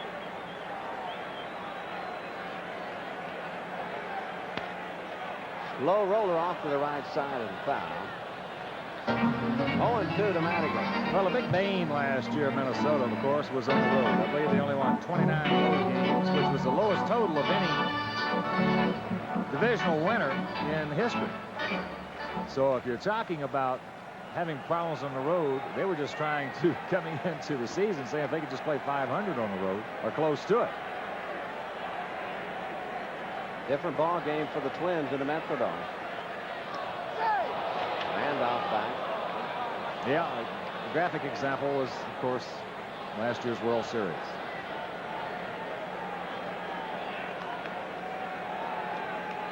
No balls and 2 strikes to Mattingly. Nobody out here in the bottom of the 5th. Outside for a ball, 1-2.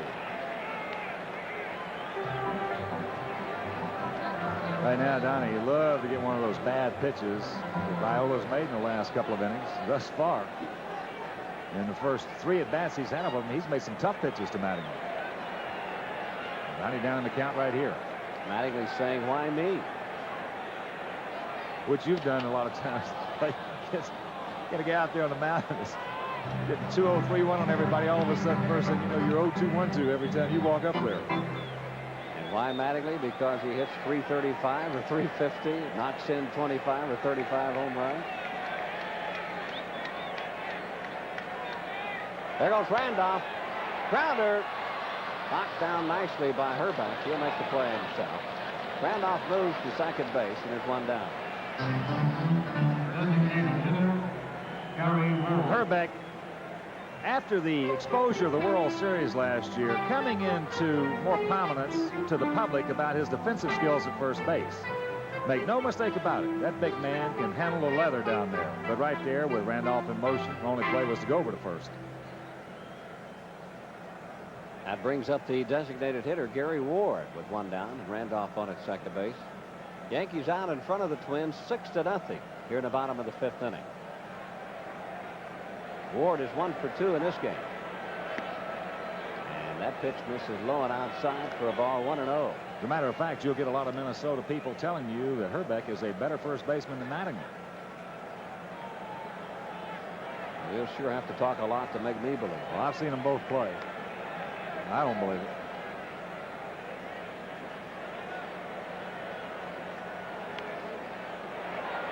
A little chopper out to the right side. Hrbek giving chase, but runs out of room. He's in right on the hand of Gary Ward.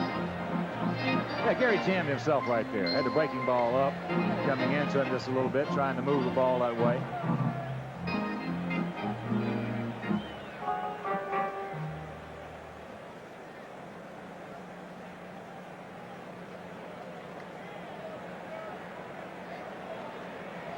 Now Keith Atherton and the Twins bullpen. He's ready to come in if needed. Viola working on Gary Ward. The count is 1-1. Randolph on at second base. Fouled off to the right side into the upper deck. 1-2 now to Ward. That was a good pitch for Gary to hit. Gary, as you know, off the plate, loves to go to the opposite field. Got that fastball up out over the plate right there and just missed it. For the first time in a long time now, Viola working in front of a hitter. 1-2 to Ward. Winfield on deck for the Yankees.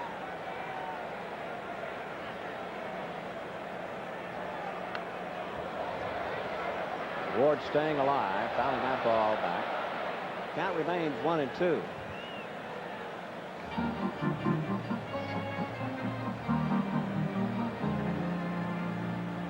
Six to nothing. Yankees out in front of the Minnesota Twins here in the bottom of the fifth inning. Viola has gone all the way so far for the Twins.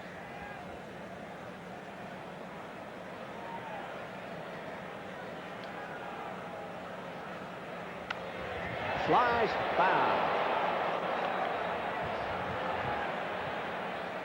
Looks like Ward is waiting just a little bit too long on those off-speed pitches. He's had a couple of pretty good ones to hit. Plus, he had the one fastball that was a good pitch for him to hit. Well, you see there the Twins pitching staff allowing 210 home runs. The team record. Has a lot to do with the Metrodome. Throws the bat at it, fouls it back out of play, so Ward continues to stay alive here in the fifth inning. A la Dave Winfield. I used to, Hawk, when I batted, I had so much pine tar on the bat, I couldn't throw the bat at the ball. So if the ball was way outside, I was stuck to the bat. That was it. There was no way to The bat stay went, alive. you went, huh? That's right. Fanny and all. A lot of times when I did make contact, I had a hard time getting rid of the bat going down to first base. Stuck to my hands.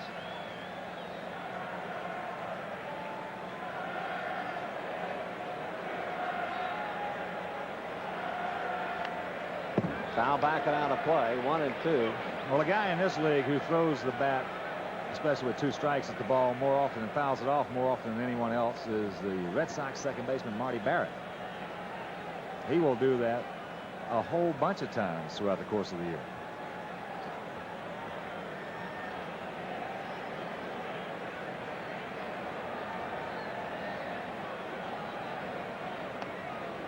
Up and in. Ball 2-2 or 2 now to Ward.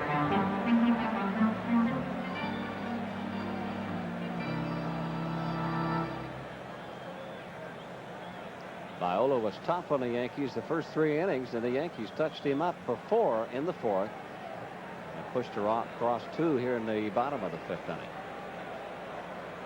Swing and a miss, strike 3 on an off-speed pitch. Well, the first 3 innings that he mentioned, Bobby, he had good control of his changeup. In the last 2, it has been almost non-existent. And the one way he has to negate the Yankee power, especially from the right side, is by throwing the change. He's just abandoning it. That'll bring up Dave Winfield. Winfield put the Yankees on top back in the bottom of the 4th inning. Base hit to left field, scoring Willie Randolph. Yankees took a 1-0 lead. The Yankees added 3 more in that inning. They now lead the Twins 6-0 here in the bottom half of the 5th inning. Winning steps back out of play. I'd be very shocked in this situation if he gives Winfield anywhere near the same kind of pitch. He just threw him a nothing fastball up out over the plate last time for that single. When you got first base open, you're down 6 runs, and the rookie Bobby Kelly on deck.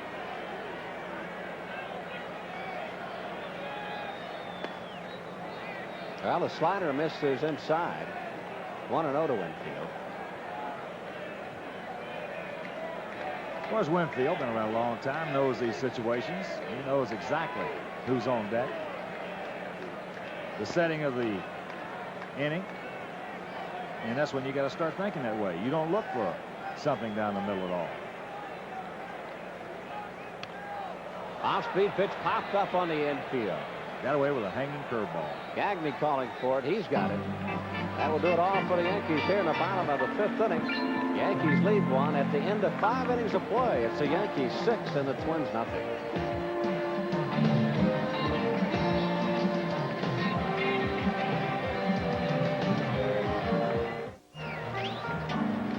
Bobby Mercer and Hawk Harrelson here at Yankee Stadium opening day. The score at the top of the 6th inning is the Yankees 6 and the Minnesota Twins nothing.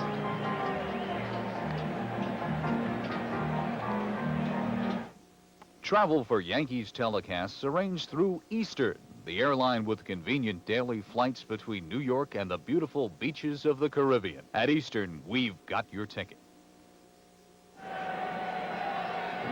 Back at Yankee Stadium, Rick Rhoden on the mound for the Yankees, breezing through the Minnesota Twins here through the first 5. Lombardozzi leads it off for the Twins. He'll be followed by Gladden and then Gagne.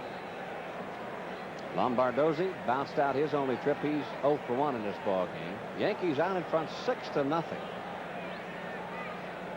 Pair of home runs. 3-run home run by Mike Pagliarulo and a 2-run shot by Henderson. Ball is up high and out of the strike zone. 0-1. 1-0 that is.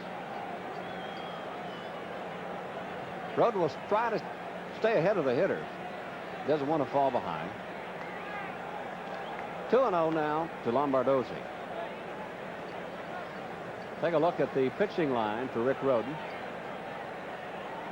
He has not walked anybody, and he struck out 3 through 5. Only allowed 2 base hits in this ball game. Ground ball to Willie Randolph. Scoops it up, fires over to Madigan, and it's 1 down.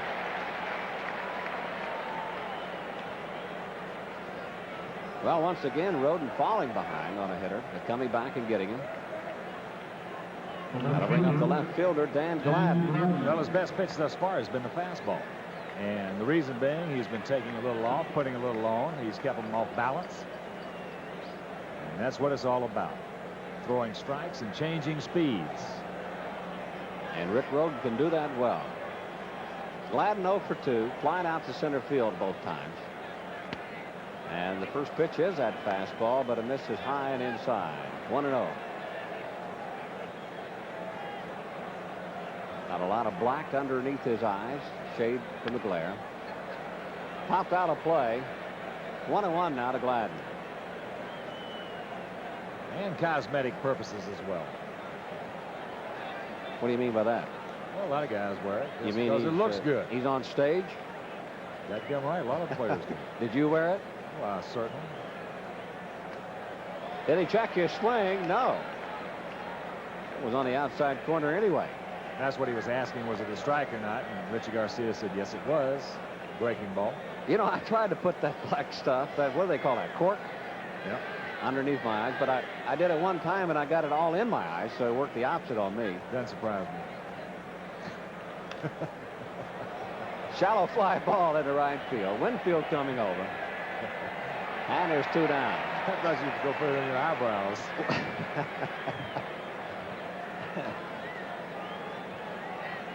Hawk, I remember you. I tell you what, you were the best looking thing on the field I've ever seen. I mean, with the tailored pants and with the shoes shine. I mean, a spit shine with that big tongue hanging out over your cleats. I mean, you were really something. Had to fool him some way. That toe sticking up in the air when you walk to the plate. Greg Gagne steps in. Slow breaking ball, but it misses low and outside. Gagne doubled down the left field line. Back in the 4th inning, he's also struck out. Fastball misses up and in. 2-0 now to Gagne. Twins are fairly solid. Not fairly solid. They are really solid with their shortstop and their second baseman. Gagne, the shortstop. Lombardozzi at second. Well, one of the things that's happened during the winter is the fact that Andy MacPhail, who, by the way, we wish him a happy birthday, he's 35 years old today. Looks older than that. He was criticized. This game will have a tendency to do that to you. And he was criticized as that fastball in and over in the count 3-1 for not making any moves this winter. But one thing that people overlook is the fact that Mother Nature has helped this ball club. As there's another fastball in and over, and the count goes full. Because when you give these youngsters, like they were relatively young the last couple of seasons, give them another 500 at-bats in the big leagues, good things can happen. Bounced up the middle, and Santana. Mattingly, what a play by Santana out behind the second base bag. That'll do it all for the Twins here in the top half of the 6th inning. At the end of 5 1/2, the Yankees 6, Twins nothing. Your attention, please. Ladies and gentlemen, today's crowd establishes a model Yankee Stadium attendance record. I remember that time here at 1 o'clock, the Angels continue their series with the same world champion Minnesota Twins. That's Pirates versus the Twins tomorrow at 1, live right here on Your Sports attention, Channel. please. Ladies and gentlemen, now pitching for the Twins, number 22, Keith Atherton, number 22.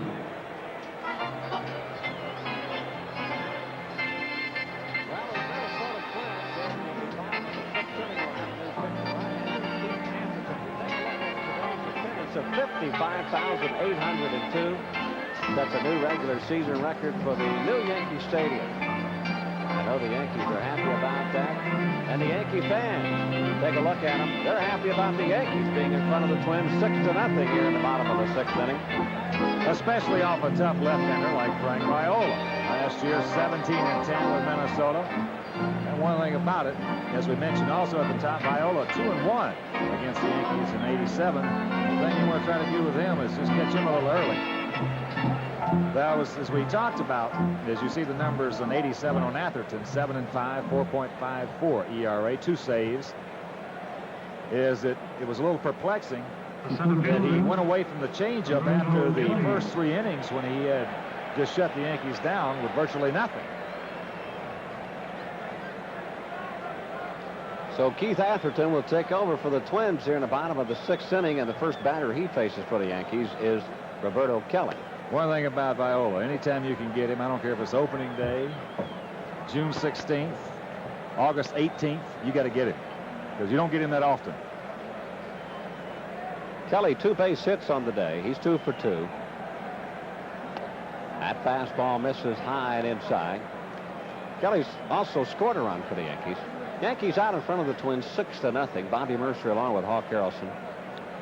Opening day here at Yankee Stadium. And a beautiful afternoon. Hit out into right field and deep. Going back is Brunansky on the warning track. Hauls it in.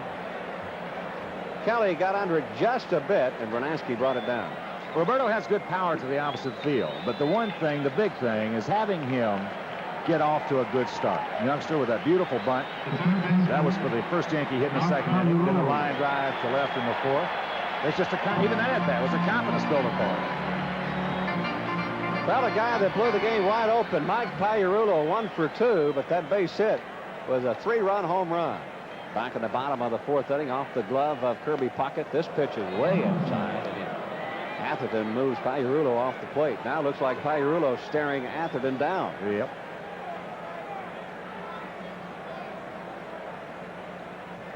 Gonna go right back in there again. This pitch is on the inside corner this time. 1-1 now to Pagliarulo. Atherton mainly used as a setup man for Jeff Reardon on the Minnesota Twins staff. Probably just getting some work in here. Hit deep, but foul. Thanks. He get that juice flowing a little bit after that first pitch. Almost took his left thigh out. I'll tell you, if there's one guy on this ball club that nobody wants to mess around with, you're looking at him right there. You'd have to put him away. You bet. I'm surprised Pagliarulo doesn't have a lot of dirt on his uniform. Normally, he's just covered with dirt by this time of the game. Little jam shot, slow roller down to Herback. Follows it momentarily. Steps on the bag, and there's 2 down. There's a good pitch by Atherton. After coming inside with a heater, now all of a sudden just flips him a little slider in there and ate him up. Watch the slider coming in on the fist right here. And actually, this is what he just jammed himself after seeing the fastball. Stayed right in on the hands of Mike Pagliarulo. There's 2 down. Joel Skinner, the catcher, steps in. Skinner 0 for 2, bounced out and struck out. Well, I'd rather mess with a mongoose than mess with Pags. Think you have a better chance, huh? Oh, yeah. Nice breaking ball by Atherton, over for a call strike.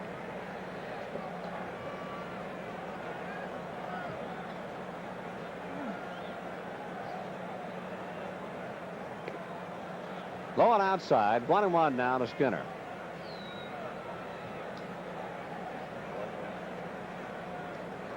This is another guy. Kelly's off to a pretty good start opening day right here. This is another guy that's got to get himself. Forget about the hits. Just have some good at-bats.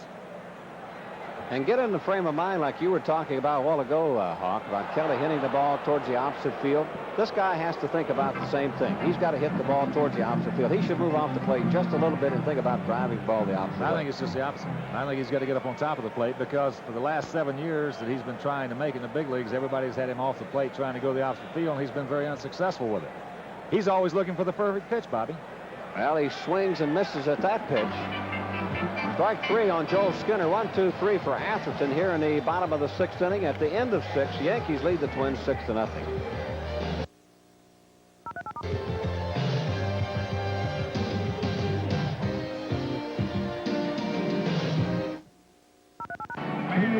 Bobby Mercer along with Hawk Harrelson, the Yankees leading the Twins here on opening day 6-0 as we go to the top half of the 7th inning.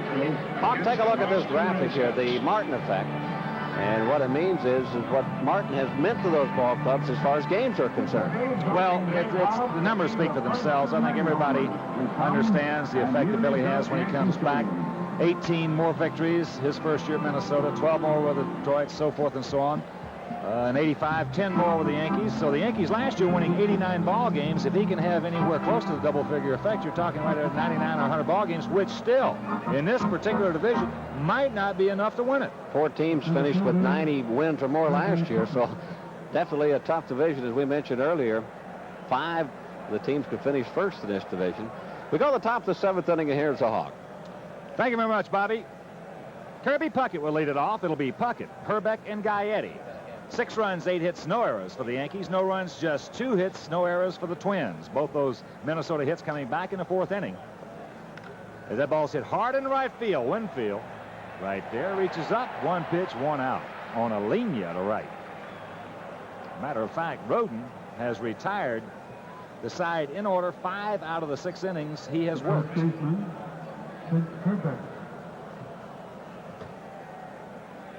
Here's the big first baseman, Ken Herbeck. He's popped twice to Piarulo. Slow curveball hit off the end of the bat, foul. Back in the 4th inning. Had Gagne at third, Puckett at first, just 1 out when Roden threw him a fastball right down the middle of the plate, the last thing that Herbeck was looking for. Locked him up a little bit. Did a nice little routine pop fly in foul territory to Pags. 55,802 on hand. That is a new attendance record here at the new Yankee Stadium. Roden pulled the trigger on Herbeck then. Slow curveball, got it in and over. That fastball misses in the count, 1-2.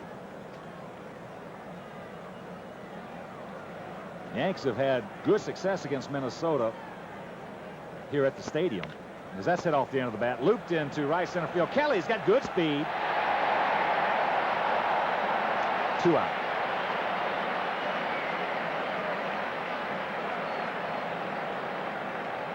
Well, you see why Roberto Kelly makes this ball club for the Yankees. He will platoon in center field with Claudio Washington, right and left-handed batters. Good speed by Roberto Kelly and a good outfielder. But the big thing, as we mentioned, the jump he gets. He gets just about as good a jump as anybody who plays center field in this league. Third baseman Gary Gaetti was called out on strikes in the 2nd, grounded to short in the 4th.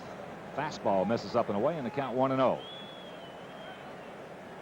But the Yankees in the last 33 meetings against the Twins here at the stadium have won 22 of them.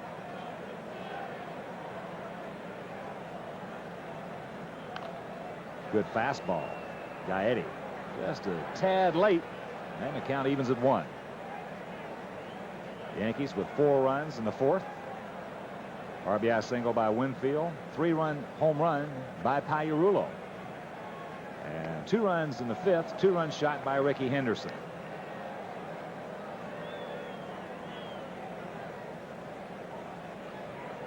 Outfield swung around to the left as that fastball just misses the outside corner, and the count 3-1.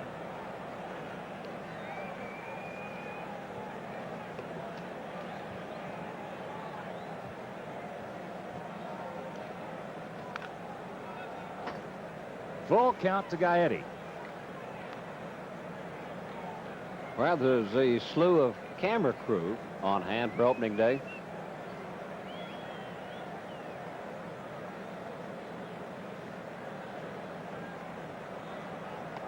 Got him. Took a little something off, had Gaetti out in front. So far, the 6th time in 7 innings. Roden has an easy go of it, 1-2-3. And after 6.5 from Yankee Stadium, Yankees lead it 6-0.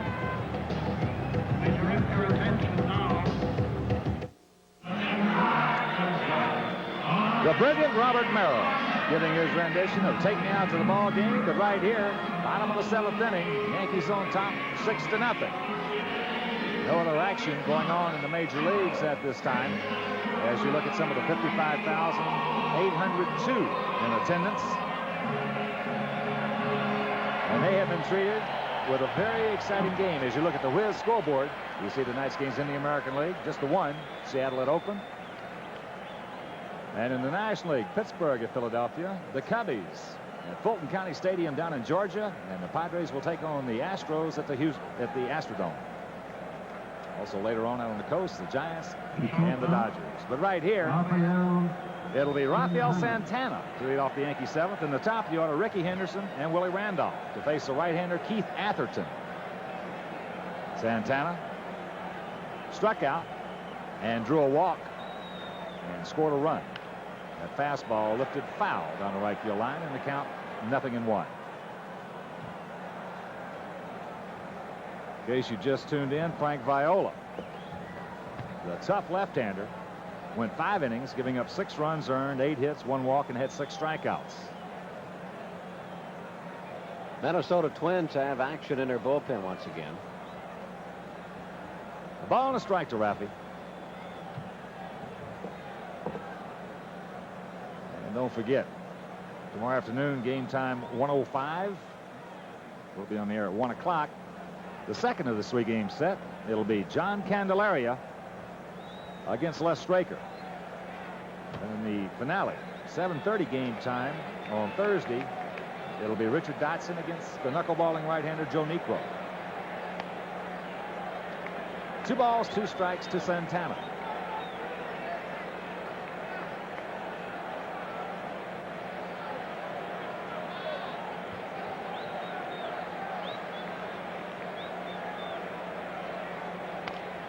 Off the end of the bat, Gaetti should make the play. 1 gone. Now we take a look at the action in the Twins bullpen. Left-hander Steve Carlton, better known as Lefty in the baseball world. Good man. He's come up with a new pitch. He's come up with a changeup. He's always coming up with something. Well, he's had to. You know, when you stay Absolutely. around, of course, there when he was so brilliant with Philadelphia all those years in the National League, had that great slider. I got and to great taste to that. control. Believe me. Here's Ricky Henderson. Nice hand. Ricky 1 for 3. That big 2-run homer back in the 5th inning. Takes a slider outside and the count 1-0.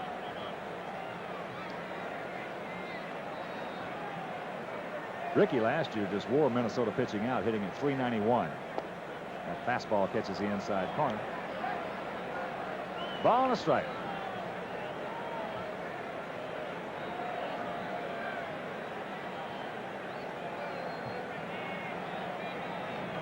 Outfield bunched.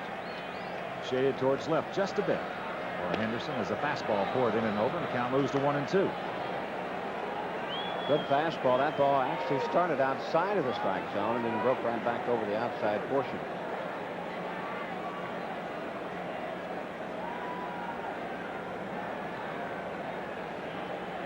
Nieto moves to the outside as he just missed the corner with a heater. 2 balls, 2 strikes. Atherton tried it one more time. That one stayed outside. If Henderson wanted to, that gold chain that's around Atherton's neck, he can make it put it back in his uniform. That's hit hard to right field. Deep. Brunansky goes back at the track, has room, and hauls it down.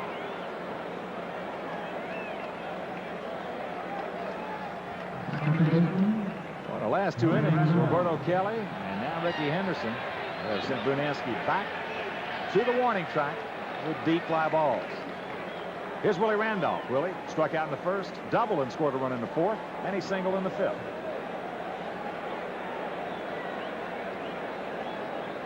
Outfield spreads out for Randolph as the fastball catches the outside corner.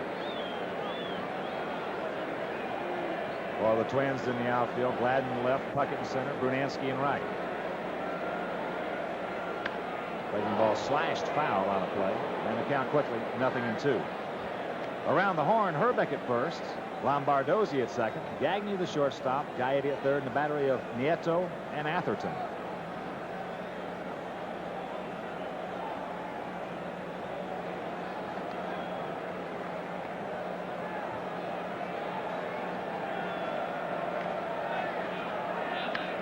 Chopper back through the middle. Lombardozzi cannot make the play. And Randolph comes up with his third hit of the ball game.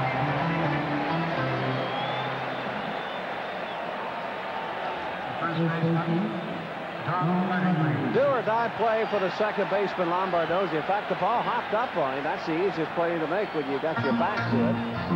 Lombardozzi could not put the glove on it, and Willie has his third base hit of this ball game. And looking for his first hit for 1988, Don Mattingly. Twice he has popped up, and he's bounced to short. Fooled him. Don way out in front on an all-speed pitch. Mattingly's timing is way off right now. He came up with a bad case of food poisoning in spring training towards the latter part of it. He missed about 4 or 5 days. He had everything going up until then. One thing you can be sure of, though, Mattingly won't be there too long. Well, Viola made some pretty good pitches on him. But right there, you see Don on the first pitch was fooled badly. And Atherton came back with a curveball inside. So the count 1-1. Randolph a short lead at first. Mattingly is the kind of guy, along with Mike Piarulo, they like to work every day, whether it be the batting cage, off the batting tee. They keep their skills sharp. There goes Randolph. Ball hit hard by Herbeck at first, down into the corner. Brunansky giving chase. Willie had stopped going around second base, now being waved around by Boyer. He's going to score as Mattingly pulls into second, his first double, his first hit, and the Yankees lead it 7-0.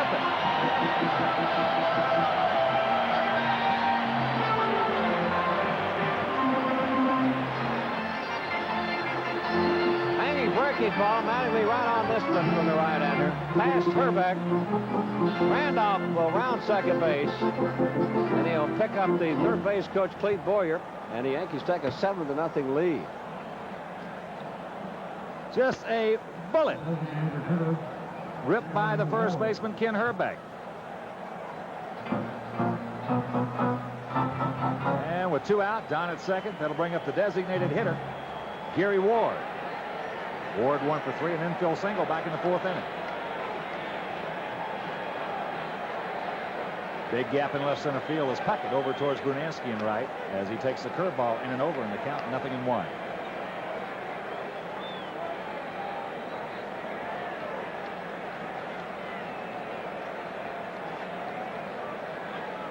Only 2 hitters in the Yankee lineup who have gone hitless thus far.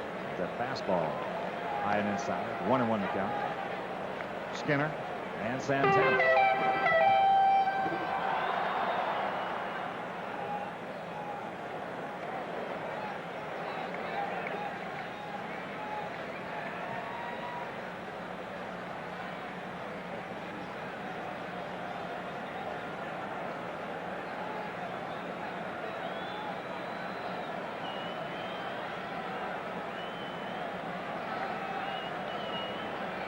Atherton taking a long time.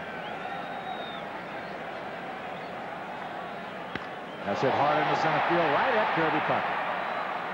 Reaches up, hauls in, that'll retire to the side, but not before the Yankees come up with a run on 2 hits, no errors, a man left, and after 7, they lead it 7-0.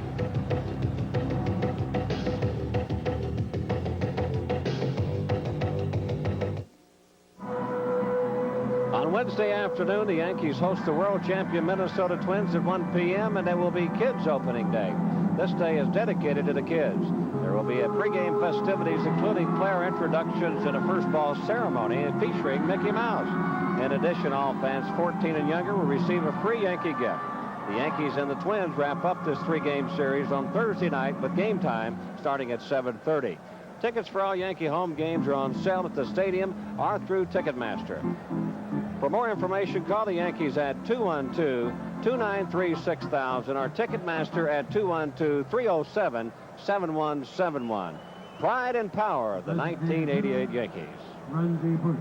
And we go to the top of the 8th inning here at Yankee Stadium. The Yankees right now have a commanding lead of 7-0 over the Minnesota Twins. Randy Bush will lead it off for the Minnesota Twins here in the top of the 8th inning. Huck. Bush over 2, struck out, and he's popped to second. Rick Rhoden breezing along this thus far. Brilliant two-hitter. Both Minnesota hits coming back in the 4th inning. He has retired the side 6 of the 7 innings that he has worked, even though he has been behind in the count to quite a few Twin hitters.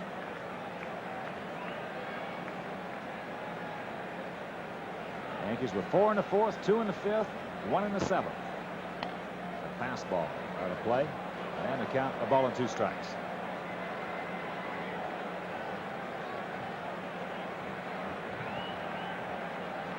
Outfield bunch just a shade for Bush. Randy, 29 years old, last year 11 homers, 46 RBIs for the Twins. Hit hard, one hopper off the glove of Randolph, has a chance to recover as Mattingly digs it out. Nice play, both parts.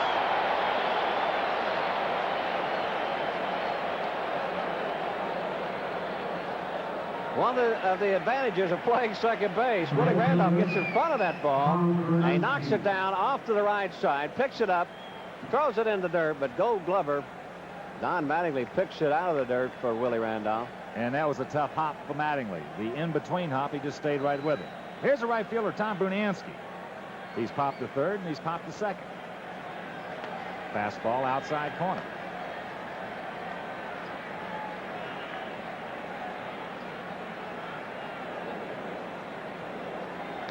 That fastball misses away, and the count 1-1. In case you have not seen it all the way thus far, Rhoden has been featuring the fastball. Changing speeds.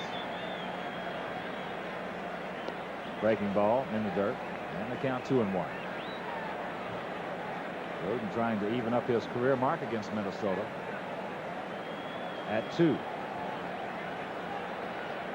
Also trying for his first career opening day victory. Brunansky way out in front on the fastball. And the count moves to 2 balls, 2 strikes. I love to watch Rick Rhoden work. He gets it, he throws it, he knows what he's going to do with it. There's a slow curveball. Brunansky well out in front. And if he hits the ball hard, that's exactly where it's going to go, is foul. Just a matter of inches. That ball hung up in the strike zone.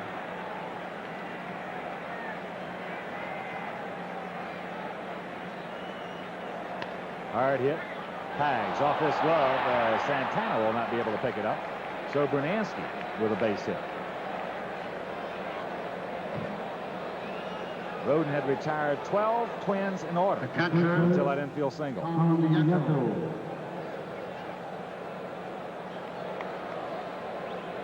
Here's the catcher, Tom Nieto. Tom is fly to right, and he's fly to Kelly in center. Third baseman, he had it in his glove at one time. Mike Pagliarulo. That's a tough play. That's one of those do-or-die plays. You either come up with it or you don't. Now Mattingly will play behind Brunansky at first. Outfield swung well towards right. Boy, there is some kind of hole between Kelly and Henderson.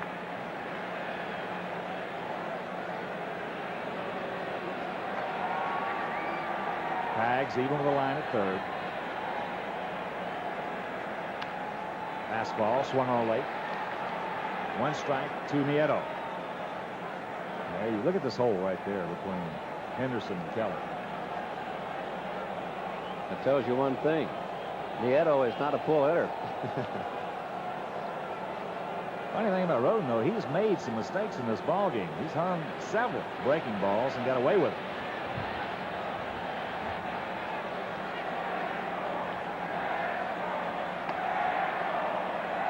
Fastball misses, and the count evens at 1. 7 runs, 10 hits, no errors for the Yankees. No runs, 3 hits, no errors for the Twins as right-hander Cecilio Guante, who had himself quite a spring, starts to loosen up.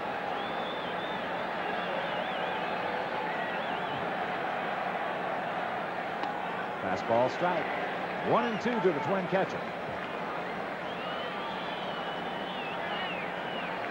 Well, even though Roden has pitched behind a lot of these Minnesota Twin hitters today, even though he's 2-0 and 3-1 on some of these guys, he takes a little bit off of that fastball, turn it over a little bit.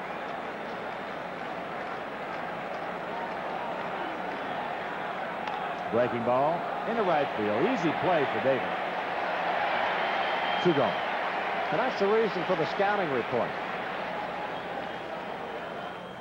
They had Nieto played perfectly in the outfield, shading him to play in right field. You take a look at Billy Martin now in the Yankee dugout. Yeah, one thing about the scouting reports, you still got to have somebody out there on that hill who can pitch them the way they're supposed to be pitched, and that's exactly what Roden's done in most instances today. Here's the second baseman, Steve Lombardozzi. He's bounced to third, and he's bounced to second.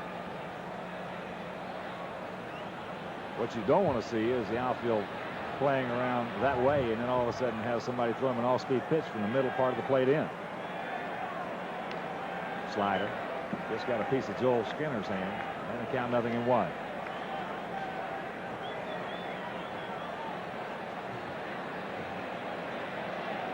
Yankees last year against Western Division clubs had a record of 46-38.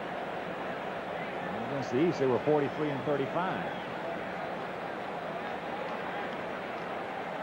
Fastball high and inside, and the count evens at 1.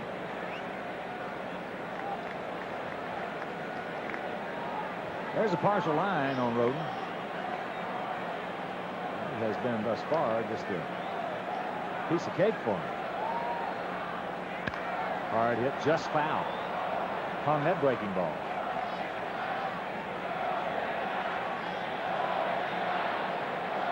You mentioned Galante warming up in the Yankee bullpen. I'm sure Art Fowler and Billy Martin has a tag on the number of pitches that Rick Roden has thrown in this ballgame already. A lot of times those pitches, especially with a veteran, they'll tell you how they feel out there. So the pitches really, like in Roden's case, sometimes are just meaningless. He hung that breaking ball as Pags over to Randolph. And once again, Roden, relatively easy inning. Nothing across. There was a hit. No errors. A man left. And after 7.5, opening day Yankee Stadium, there it is.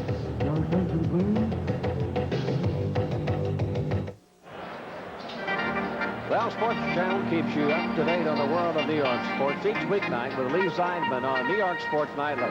That's New York Sports Nightly for the complete sports wrap-up tonight at 10 p.m. live and exclusive on Sports Channel, the official channel of the New York fan. Bottom of the 8th inning. 7 runs, 10 hits, no errors for the Yankees. No runs, 3 hits, no errors for Minnesota. And a pitching change. Veteran left-hander Tippy Martinez coming on to replace the right-hander Keith Atherton. So Martinez, the third Twin pitcher of the afternoon. In case you just joined us, the starter, Frank Viola, went 5 innings, giving up 6 runs, earned on 8 hits, 1 walk, 6 strikeouts. The line on Atherton, 2 innings of work, 1 run earned on 2 hits, no walks, and he struck out 1 Yankee hitter. Finally, here's a man who has been out there so long, but in a different uniform, the Oriole uniform.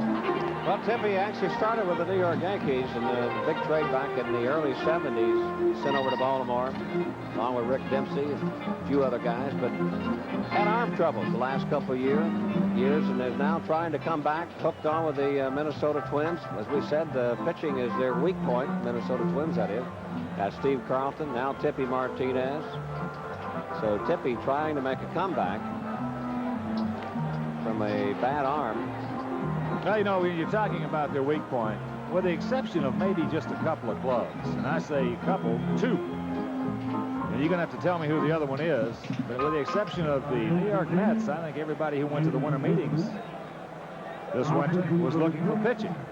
And, of course, the Twins did not make any deals, but they have some veterans out there, as you mentioned, Martinez, Steve Carlton, who we saw loosening up earlier. But right here for the Yankees in their half of the eighth, it'll be Winfield, Kelly, and Pagliarulo. Winfield, 1 for 3, an RBI single back in the 4th inning.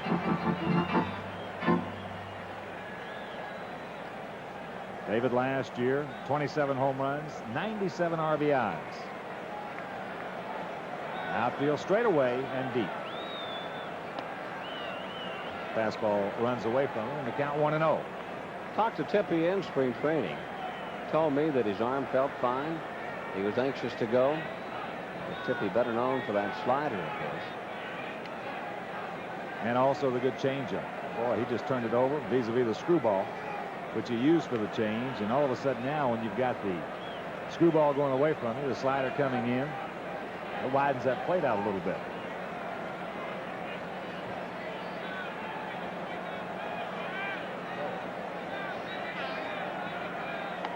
Fastball misses, and the count 3-0 to David.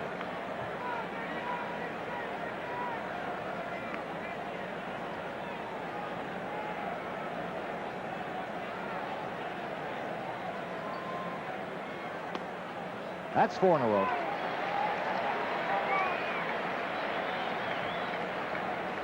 Second walk issued by Minnesota pitching, and second walk issued in this ball game. Here's Roberto Kelly. Boy, he's had a nice opening day. Bunt single, a beautiful bunt single in the 2nd inning. Line drive base hit to left in the 4th, and he fly deep to right field in the 6th.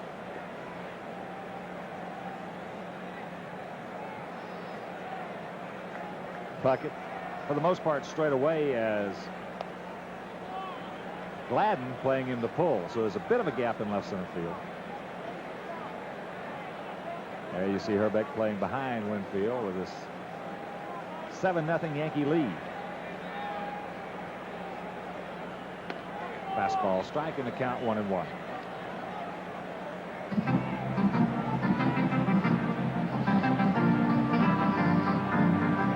Years old. He is fun to watch in center field.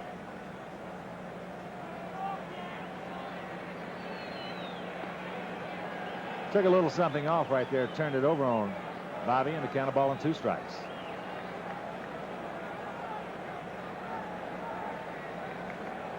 Looks like Martinez has good velocity on his fastball. It's a little bit wild in the strike zone. Well, as we've seen over the past few years, the velocity.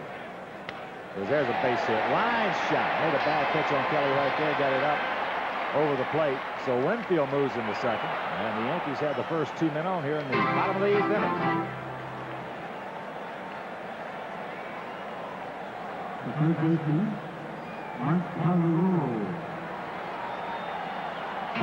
Right up and out over the plate.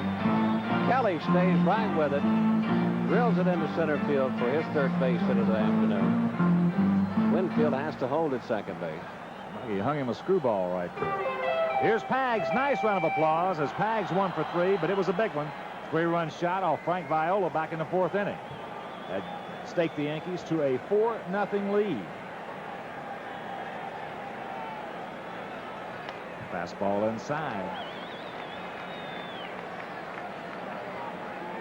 Pags last year hit 5 home runs and drove in 10 against Minnesota hurling.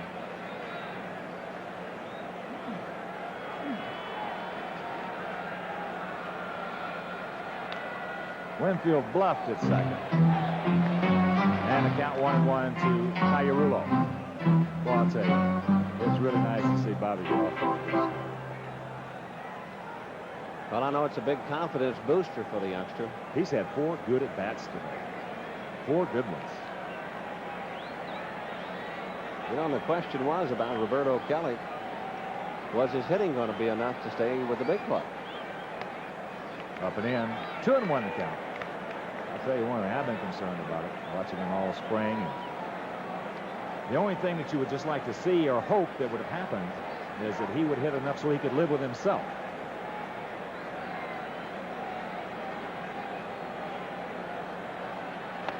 Up high, 3 balls in the strike. So Martinez coming in. Even though he's come north of this ball club, as the skipper Tom Kelly looks on, Dick Such, the pitching coach, sitting right next to him. But even though Martinez came north, he's still got to show a little something. They'll make a change in a hurry. Kelly, a little different scenario in '88 than it was last year. He's got a couple of outstanding ball clubs in Oakland and Kansas City as he drills Pirulo. Try to load him up.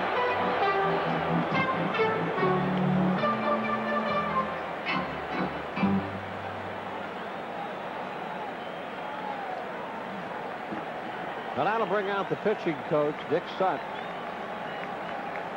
And they'll have a little conference on the mound. Tepe Martinez having problems coming in here, starting the bottom of the 8th inning. Third pitcher used by the Minnesota Twins this afternoon. Martinez trying to come back to the major leagues. Sore arm the last couple of years. Martinez having problems finding the plate. We noticed one thing about Mike Pirulo, I think, today, Hawk, is that they are going to stay inside, at least the Minnesota Twin Ball Club. Try to stay inside on Mike Pirulo. Of course, this is a little bit too far inside. Fastball is moving in on the left-handed batter. I think they've set a precedence about pitching Mike Pirulo this year. I think Mike's got the message. That was right in the rib cage. Here's Joel Skinner. Joel, one of the 2 Yankee hitters in the lineup who have gone hitless today. He's 0 for 3. A couple of strikeouts. Fastball. And the count 1-0.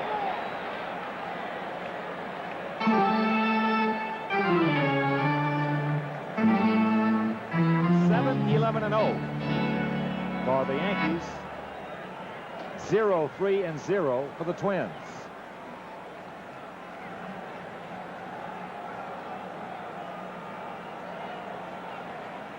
Two 2-0 the count. Let's see, Walt Winfield on 4 straight. He's only thrown through 2 strikes to Kelly. He's only thrown 3 strikes this whole inning. Down low, 3 balls, no strikes.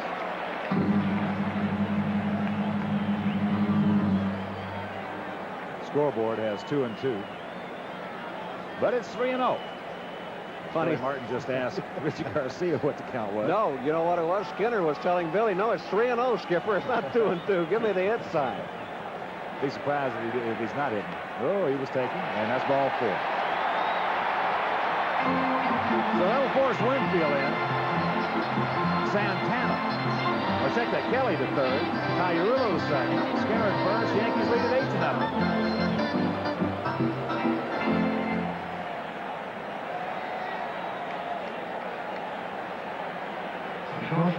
Well, now the Twins will get busy in their bullpen.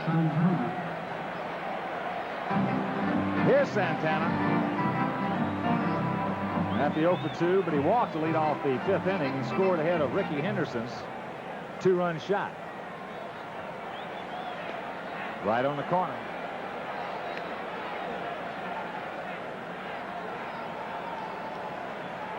Hard-throwing right-hander Juan Berenguer.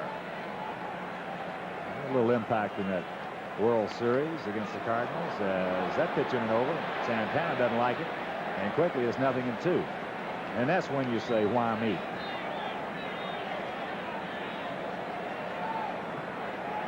Yeah, but you got to remember, you still have 1 more strike left. Nobody out.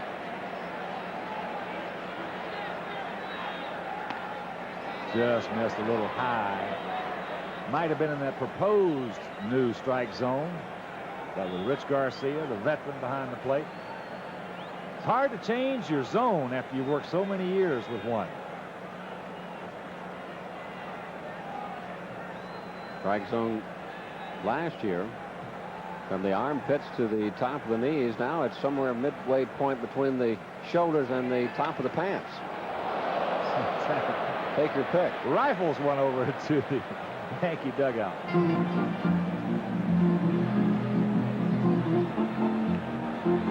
It's a judgment call on the umpire. Actually, the strike zone has been lowered a bit, but they say by lowering it that they'll get the higher strike call now. We'll have to wait and see. Only 1988 will tell. Well, I'll tell you what, if in fact that rule were to be implemented and all the umpires were to adhere to it, you'd see a guy like Roger Clemens and some of the hard throwers, Dwight Goodens, they would win a few ball games. They're going to give him a high strike. This could be a pair. Could be three as they go around the horn, and it is a triple play.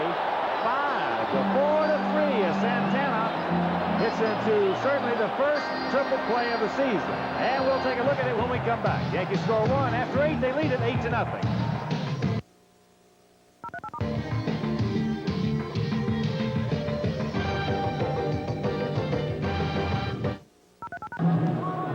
Well, 1988 starting off with a lot of action. We're going to take a look at the first triple play of 1988. Gaddy, that is. Santana over to Lombardozzi and back to Herbeck to complete around the horn triple play. You don't see that too many times. Tailor-made, I guess, as you can say. It took him right to the bag, and still Santana with not real good speed at all. And they just whipped it around there in a hurry, 5-4-3. But top of the 9th inning. And it'll be the top of the order for Minnesota as they trail it 8-0. 8-11-0 for the Yankees. No runs, 3 hits, no errors for Minnesota. Gladden, Gagne, and Puckett. Couple of home runs in this ball game, and the triple play. Capacity crowd on hand. In fact, the largest crowd ever in New Yankee Stadium to see a baseball game, 55,802. Roden trying for his first career opening day victory. Misses with a fastball and count 1-0. Gladden 0 for 3 this afternoon. Twice has gone out to Kelly, once deep in left center field. And he's also gone out to Winfield and right. 1-1 to count. Roden trying for his first shutout in a Yankee uniform. Pours a fastball over the outside corner. A ball and 2 strikes.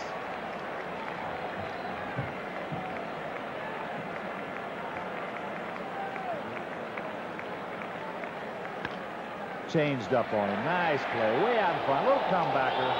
1 out.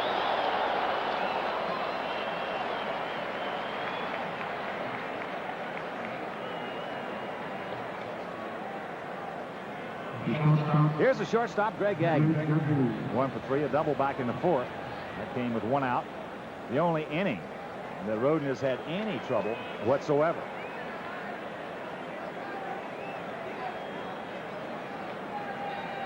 Tags and on the grass at third. Outfield shaded towards right. Big gap in left center. Fastball up high. First of a 3-game set to open up the 88 season. Tomorrow afternoon at 1 o'clock, it'll be Candelaria against Straker.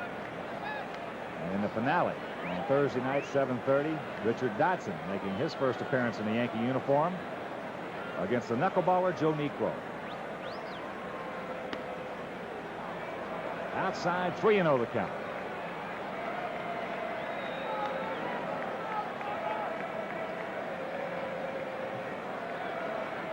I don't think you can use the word clinic, but he has certainly been in control all afternoon. There's the fastball strike, and he has thrown, I think, a lot more fastballs than the Minnesota Twin hitters have anticipated. Hard hit, but Santana, easy play, 2 gone. Well, there's no doubt that Rick Roden has been in command from the very onset of this ball game. But that's the style of Rick Roden. He stays in front of the hitters most of the time. He doesn't give in. He takes a little bit off his fastball. Takes a little bit off his breaking ball. Keeps the hitter off balance throughout the game. Here's the center fielder, Kirby Puckett. Got infield single in the 4th inning. Breaking ball away, and the count 1-0.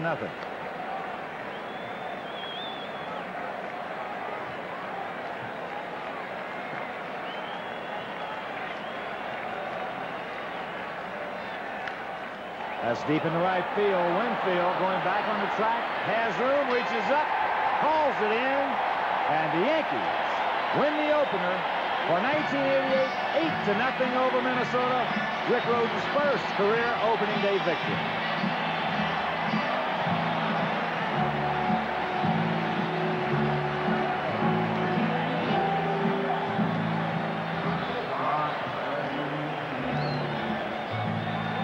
Rick Rhoden giving up just 3 base hits, allowing only 1 base runner after the 4th inning. His first shutout in a Yankee uniform, and we'll be back to wrap it up right after this.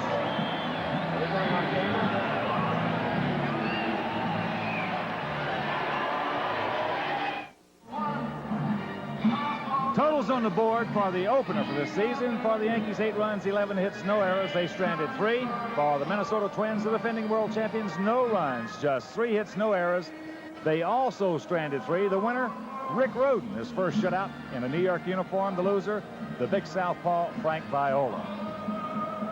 And Bobby, nice going, kid. You come up and you get Rhoden's first shutout. The Yankees win the opener in a very impressive fashion. I'll tell you what, the Yankees put it to the defending champions, world champions, that is, the Minnesota Twins. Rick Rhoden, as far as I was concerned, I don't think he had his best stuff today, but that's a mark of a great pitcher. When you don't have your good stuff, you can still get the hitters out. Now, he can get you both ways. You know, he featured the fastball today in Minnesota.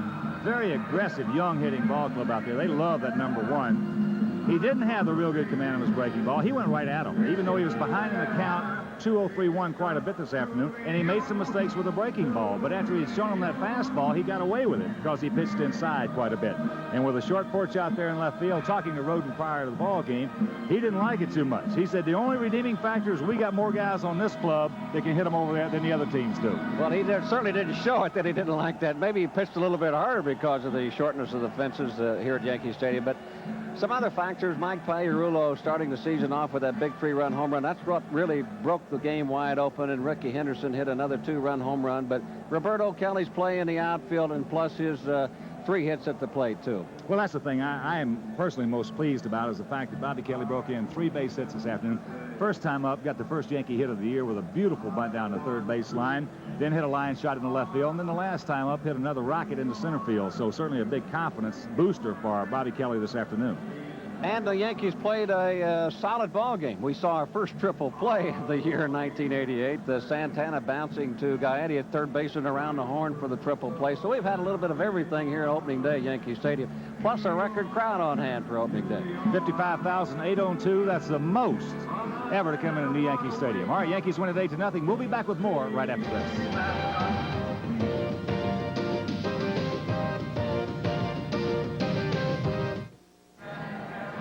Back at Yankee Stadium, where you see the results of today's opener. 8-11-0 for the Yankees, 0-3-0 for Minnesota. And along with Bobby Mercer, I'm Ken Harrelson. You know, Bobby, the last time the Yankees had a shutout from the opening day pitcher was one of your former teammates, Mel Stottlemyre, back in 1974.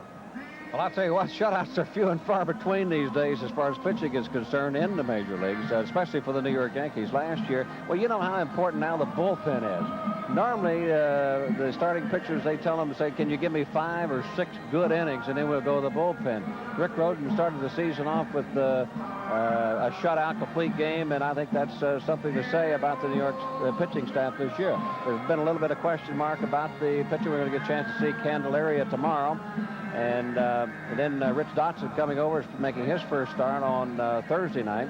So Yankees starting off on the right track as far as the pitching is concerned. And Rick Rhoden, I don't see any. That's the kind of guy that the Yankees expect to mainstay this staff. Rick Rhoden, he's the #1 guy. He's the guy that they throw out there to try to win the big ball game for them. Well, the 3 guys that they're going to be running out there, the first 3 guys in this 3-game series, when you're talking about Rhoden today, Candelaria tomorrow, Dotson, then all of a sudden it'll be Al Leiter and Tommy John according to the schedule, according to the weather, what happens in case of any rainouts.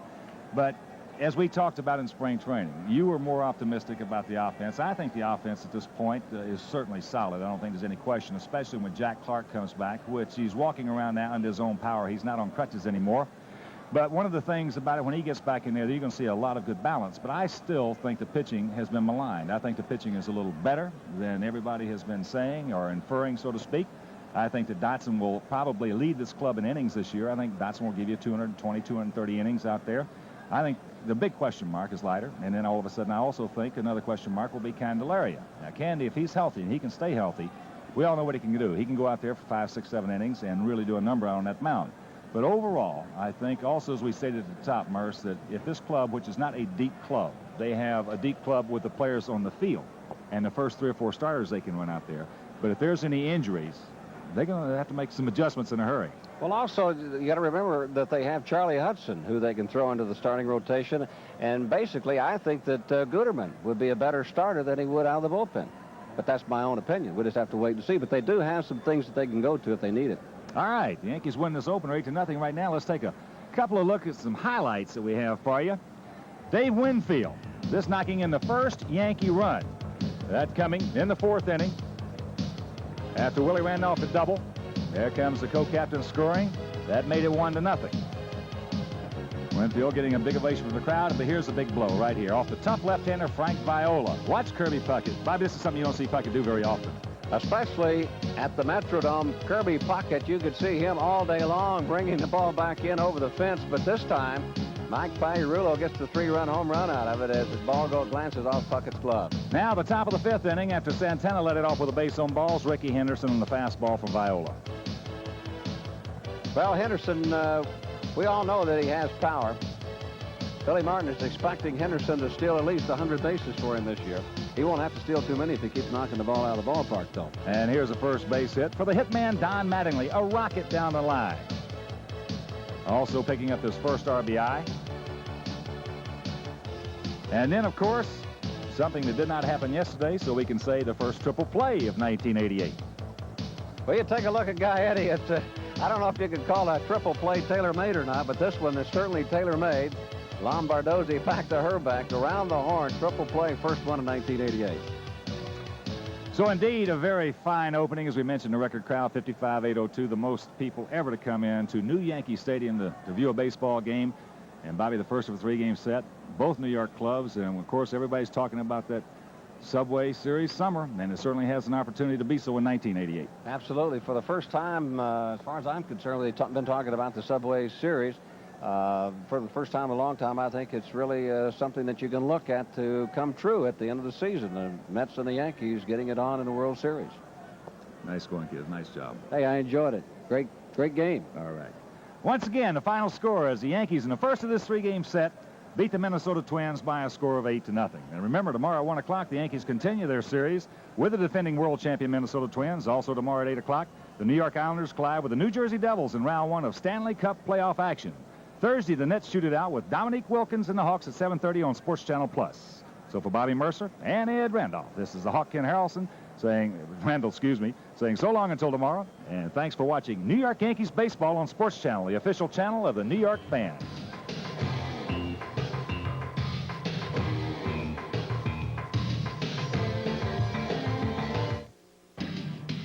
New York Yankees baseball has been brought to you by Budweiser, Beechwood aged for that clean, crisp taste. This Bud's for you. By your Tri-State Toyota dealers who invite you to come in and test drive a Toyota and ride with the best.